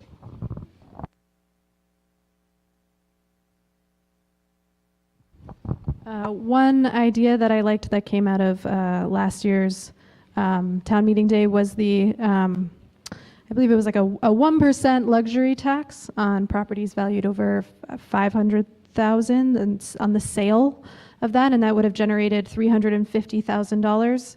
And I believe that was intended, the folks who put that together was intended to go potentially towards like the housing trust, but you know, it's just an example of, $350,000, a 1% luxury tax that outside of, but you know, a charter change. So, you know, things like we don't have a municipal income tax, for example, that would require a charter change. So, but yeah, that was something that I helped work on sort of tangentially. I was excited that Councillor Pine brought that forward last year, and that's something I would absolutely support. Yeah, I think I agree with the sentiment, and I think probably many of us do, that middle-class, working people, elderly, young people trying to start families in our community are taxed at extremely high rates when compared to perhaps other places in the country. And so I think if whatever we're going to look at for specific solutions has to target those among us who are the most fortunate and can afford to give back to a community that has given them so much. And so certainly looking at luxury taxes of the type Perry described, I think we could look even broader than that. in terms of other large ticket items that people that have significant disposable income purchase, second cars. I'm not sure whether it would require a charter change or not, but I think we could, in some cities and states have done taxes on particular services that folks of the higher income brackets take advantage of. So say expensive legal services. I'm a lawyer, I probably shouldn't admit that, although almost all of my work is done pro bono. I think we could look at other services, again, that are going to be very strategic and target only the highest income earners and the most wealthy among us. Okay, thank you. We'll take the next question, and this one will go Perry, Jarrett, Jane, and then just a quick time check. We have 2 more questions after that, and then we'll go to closing remarks. Hello, Vincent Pierce. I live over on Clark Street, and my question is kind of looking at the city's relationship with the University of Vermont and Champlain College. Obviously, 2 huge economic drivers in the city, 2 huge employers, but also I think they tend to compound some of our issues that we're seeing in the city with the quality of housing, rents, things like that. I'm curious, as they continue to increase their enrollment and continue to kind of expand their footprint, you have the development on St. Paul that will be housing solely for Champlain College students. I'm curious what y'all would do to ensure that they continue to be a good partner with the city and don't compound some of these issues that we're dealing with and will likely continue to deal with in the future. Thank you.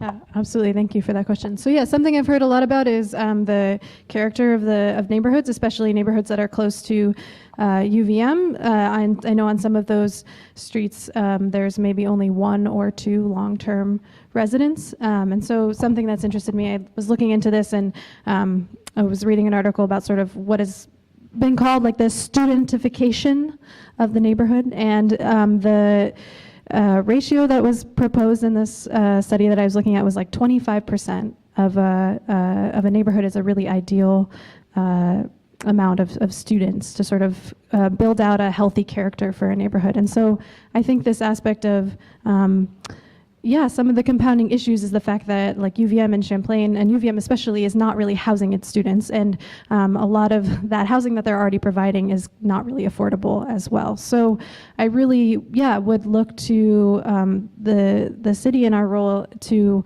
really push for them to provide student housing and student housing that's affordable, so that we can kind of try to get back to that 25% ratio. And then beyond that, just within those development projects and those contracted, just make sure that those large scale developments are really taking into account the city as a whole, benefiting everyday, sort of just folks, regular folks who live and work here, and yeah. Jared.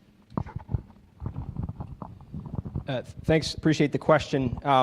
One question I do have is, when I was in college, I don't remember such an infatuation with fireworks. I hear lots of UVM students near where I live launching fireworks at all hours of the night.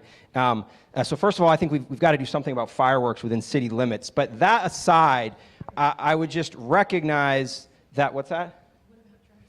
Drum circles are okay, fireworks no. I would just recognize that look, we've got to, and I think we have perhaps done a pretty good job. I think we could strengthen this. We've got to build relationships here. These universities and these colleges are a big part of what makes Burlington thrive, right? They're a big part. You like that, Sandy? They're a big part of what makes Burlington thrive, and we've got to recognize that. So with the difficulties, I can put up with some fireworks because these folks, these students are down here spending their money at restaurants, at music venues, at eateries, and really making it the vibrant community that we all love. On the other hand, the housing issue is a crisis. It's a municipal emergency. Okay, I might not have the authority to declare one just yet, but I think we're in crisis mode. And so one of the things I think we can do, if you look at nationally, the state of Vermont funds higher education at one of, if not the lowest rates in the country. And so I think we can push respectfully our legislative delegation and our use the bully pulpit to push the legislature to increase funding to higher ed, so that maybe they have a more of a capacity, and we could attach strings to it even, a capacity to build out on-campus housing. And I think that's going to reduce some of the problems we've talked about without risking the vibrancy that all of these wonderful students from all over the country and all over the world, it's awesome, bring to the city.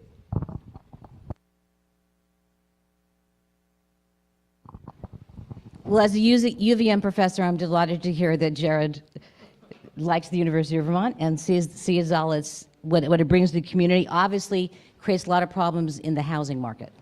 The Champlain College actually does house all of its students. UVM does not. And so the housing on St. Paul Street, you could see it as taking demand away from the private market, although many of those students, I think, came from Winooski and not Burlington. But still, that's why we want the universities and colleges to build their own housing, is that it frees up the rest of the housing stock for other people. I think the Trinity campus up at UVM is a potential place to build more housing for UVM students. City would need to change the zoning, but I think that potentially could be part of the solution. I don't see, because of declining numbers of high school students in the Northeast, I would be very surprised if enrollments increased dramatically at either institution, but we're still at a place where there's too much student demand on the housing. So I would just add one more thing, which is to say that as I try to find ways to connect my life on campus to what I've done as a city councilor. And one thing I just wanted to mention is that I've created an internship class where students, and I teach economics, help people fill out their federal tax returns at CVOEO and also at Heidelberg Senior Center, because there are lots of benefits that are embedded in the federal tax code. So if you don't know how to access them, you don't get them, like the earned income tax credit. So there are lots of ways to build positive connections. Thank you.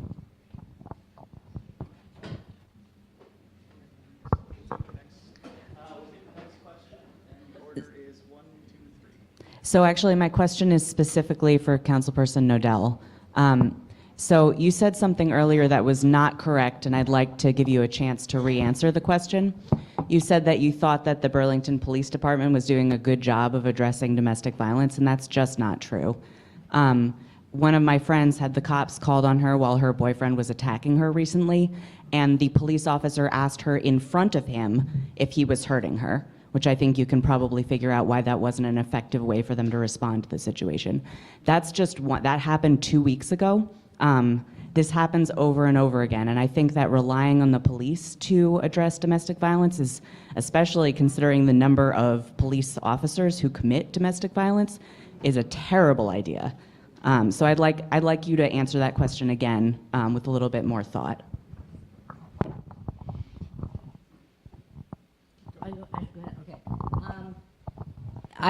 I'm sorry to hear about that incident.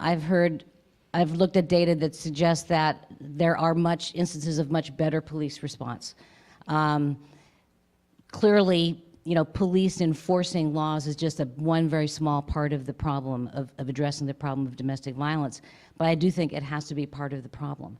It's a public safety and public health challenge that requires, addressing it on multiple levels, as I indicated in my earlier answer.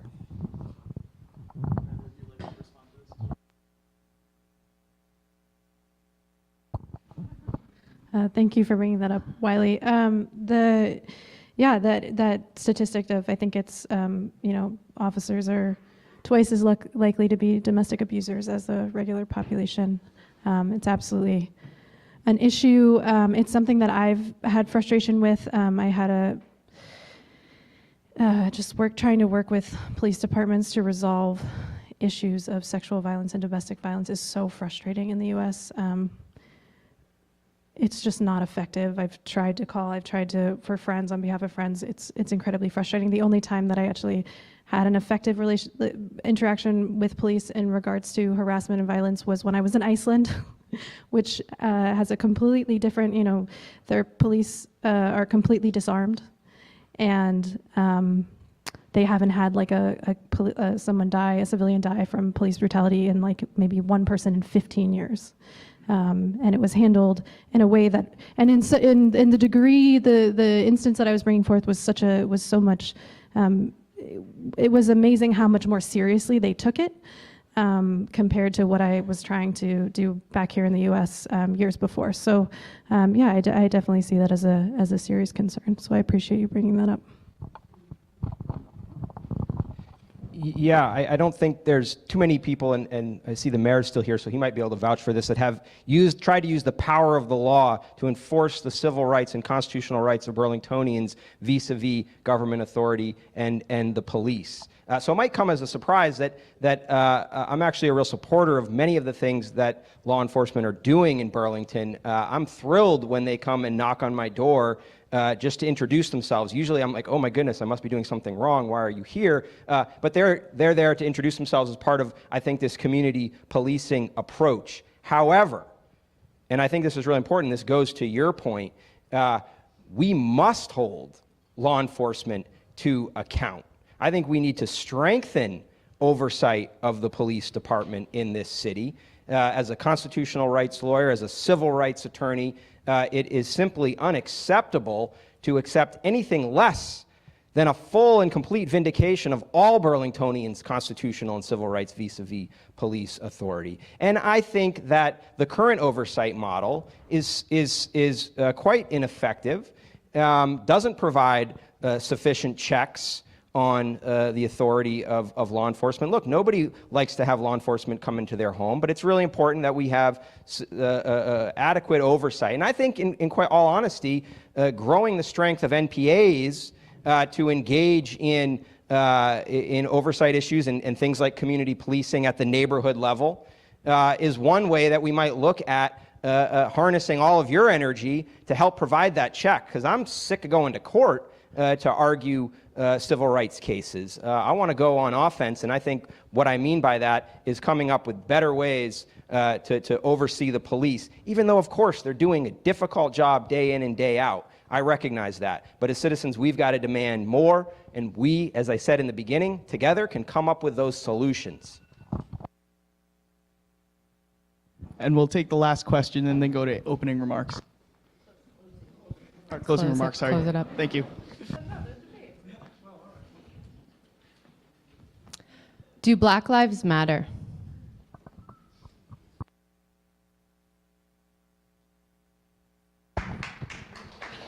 Do Black Lives Matter? Where did the question come from?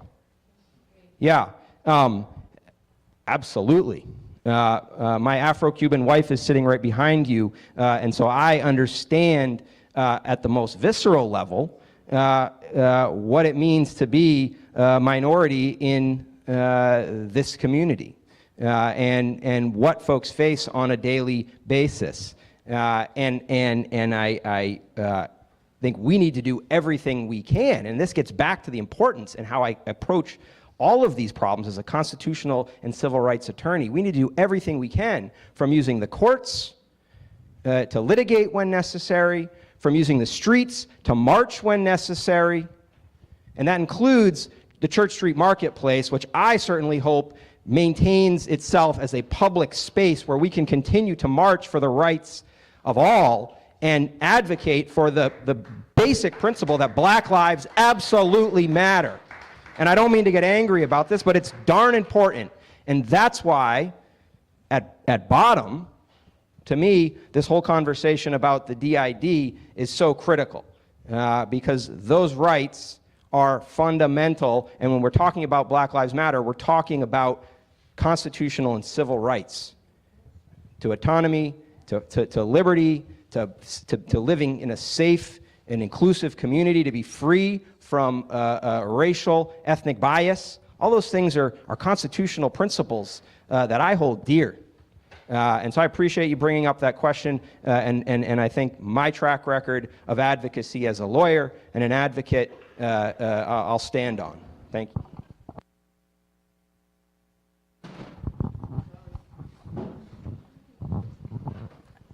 Yes, Black Lives Matter.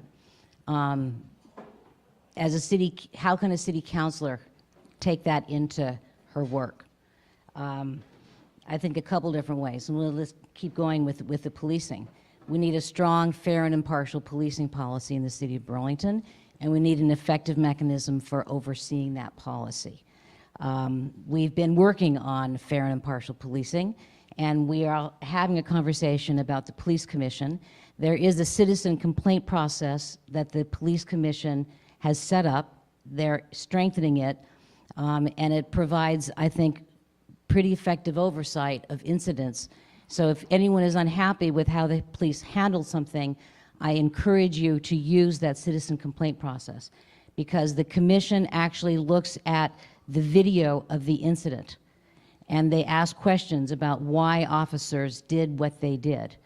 And I think we need to let this system see how it can work. We have something that's very close to a sanctuary city policy. I'll put that in quotes. And that's also protecting brown people and black people who are trying to just have a life where they can be safe from the threat of violence. We need to do more on fair housing, access to do away with housing discrimination.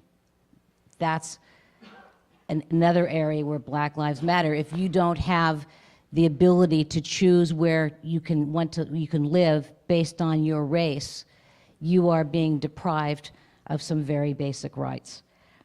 We have a fair housing project. I think we have the institutions in place. We need to use them. My colleague, Professor Seguino, has done work on traffic stops. We still have a problem with racial bias in traffic stops. We're working on it. We're not there yet, but I think we're working on it.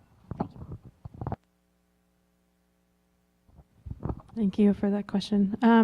Yes, I mean, yes, Black Lives Matter, unfortunately, in the systems that we have currently in institutions, we're just not doing enough to support folks of color. So one thing that's frustrated me immensely in a lot of like the town hall meetings or around different development projects or design projects is constantly a recommendation that we just increase policing in our community, which has really just caused me, like I'm literally scratching my head right now, to really scratch my head because, you know, like I mean, I was going to school during when Black Lives Matter and those protests across the country were erupting due to police brutality. And so it just really makes me wonder, and I mean, as I think Councilor Nodell just said, you know, we know that Black and brown folks are pulled over at 8 to 10 times more than their white counterparts. So it's really shocking to me to hear people say that we need to increase policing and that's going to make us more safe. I don't know who that us is, but I think that a lot of people, like people experiencing chronic houselessness or mental health issues or Black and brown folks, are not being made more safe through increased policing. And I know that some of the suggestions have been made around having community policing, but the research that I've done on that has shown that that is not an effective measure to reduce police brutality or unfair policing practices. I've talked with a few folks about the work that some councilors have tried to do in the past to create the Community Oversight Review Board, and that's kind of lost momentum. That's something that I would really like to revisit as a city councilor, is how we can bring momentum back to that. And then, I think I'm trying to remember if there was one more point. I don't think so, but. Yeah, those absolutely. I mean, it's been very frustrating. It's been frustrating to watch the conversations around the mural as well. So we need to do a lot on this topic. Okay, thank you folks for your questions. We're going to go to closing remarks, and we'll start with Perry. Yeah, yes, 1 minute. Closing remarks. Just going back up. Okay. Yeah, thank you all so much again for being here tonight and sticking out. I don't even know what time it is. It's past 9 maybe. And It's really late. I just really appreciate all the input that I've been able to hear from all of you tonight, to hear about the issues that you're concerned about and that you'd like to see addressed, by your city council. I've had the opportunity to door knock pretty much every day since the caucus and talk to thousands of people across the district. I think a lot of the issues that you all are bringing here tonight are being echoed by people at their doors. It's also been a real opportunity to see to see some of those issues that I, kind of brought up initially, which is like, the fact that we have a rigged economy, so there's immense inequity. Some folks talk about that there's invisible poverty, but we just simply don't. As an organizer, it's just so apparent all the time that we need to address these issues. So I'd really like to work towards improving these and continuing to hear your input in terms of the issues that we can address here in the city. Thank you. I want to thank Perry and Jared for a great debate and all of the great questions. I just want to talk a little bit about all the great things that are happening with the initiative of the people in this room. There's a lot of community-based entrepreneurship going on to make life better in the Old North End and in downtown. Let's think about the Old North End Arts Center, Big Heavy World, the Old North End Art and Business Network, helping and nurturing diverse seniors. I mean, a lot of I see the work of a city councilor is fostering these community organizations that are really trying to address the problems that we have. Government can't do it all, but government can be a strong partner with the community initiatives that are going on already. And I think this is, where I can bring my experience, my knowledge of how city government works to really make change in the Old North End and downtown. Great. Thanks to both of you, and thanks to all of you for sitting through a long night. It's definitely past my bedtime, so I'll be quick in this 60 seconds that I have. I think Jane's absolutely right that government can't do everything, but what government can do and what inspirational government can do and what NPAs and the like can do is set the tone. And that's what my campaign and all the doors I've knocked on, I've talked about and had great conversations with folks about, is setting that tone that says Burlington leads. I think we're at a crossroads in this city and in this country. But in Burlington, we have a real opportunity to reestablish ourselves as a state and national and international leader by having government not solve all the problems, but set the tone, by investing in people, not profits, not out-of-state corporations, by protecting public assets like Burlington Telecom, like the downtown marketplace, and by maintaining a city government that is co-equal branches, constitutional rights and civil liberties protected. And I apologize for running late. It's been a pleasure to chat with everybody. Thank you, everybody, for your questions, and thank you, candidates. Thank you and a special thank you to James Lockridge, our timekeeper, as well as Emma for queuing up questions. We have two quick announcements, and then we're going to give maybe 2 minutes apiece for the last couple ballot questions, and we're done. On the 23rd, which is next Saturday, I'm having a forum here on renters' rights and tenants' rights and landlord-tenants law. And it'll be right in this room, and it will be at 10 o'clock, I believe. I don't know if Melissa's here or not. But anyway, it begins at 10 o'clock, where we'll be talking about renters' rights, tenants' rights, and landlord-tenant law. Hope to see you all there. Thank you. So thank you. We actually have 2 more agenda items. However, seeing that the time is late, I think instead of having a presentation on it, I'm going to do 2 things. One is there's still time to enter the door prize for the $25 City Market gift certificate. Feel free to come up and put your name in. And instead of presenting on the ballot items, does anybody have any questions for the city councilors or the mayor on either ballot item number 5, which is the personal business income tax, or ballot item number 6, 6, which is the... And there's a door prize, don't leave. The what? I just was saying the door prize.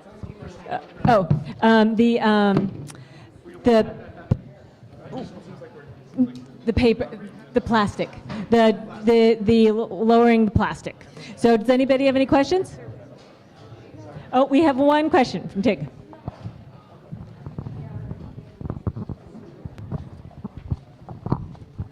Yeah, I was just curious to know, just even briefly to hear from the mayor and some of the elected reps on just briefly what their positions would be on those 2 ballot items and maybe some of the pros and cons.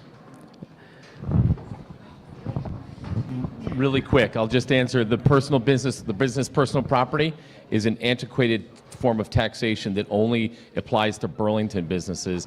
None of the communities around us tax businesses in this way, and it really discourages investment in equipment-based businesses. So if you have machinery that is creates decent livable wage jobs, you're actually penalized. So it's I think an important modernization to our tax system that other communities have implemented, and we're a little behind on that one. And then the other one is an advisory question on the plastics issue. And someone told me recently, it was actually a young person, very young person told me, did you know there's going to be more pieces of plastic in the ocean than fish by 2030? So that's the type of thing that we're trying to get at. We're not sure exactly how we will implement this, but the idea is to deal with single-use plastics. Perhaps, I mean, obviously a ban on single-use plastics is one approach, and that is on the table.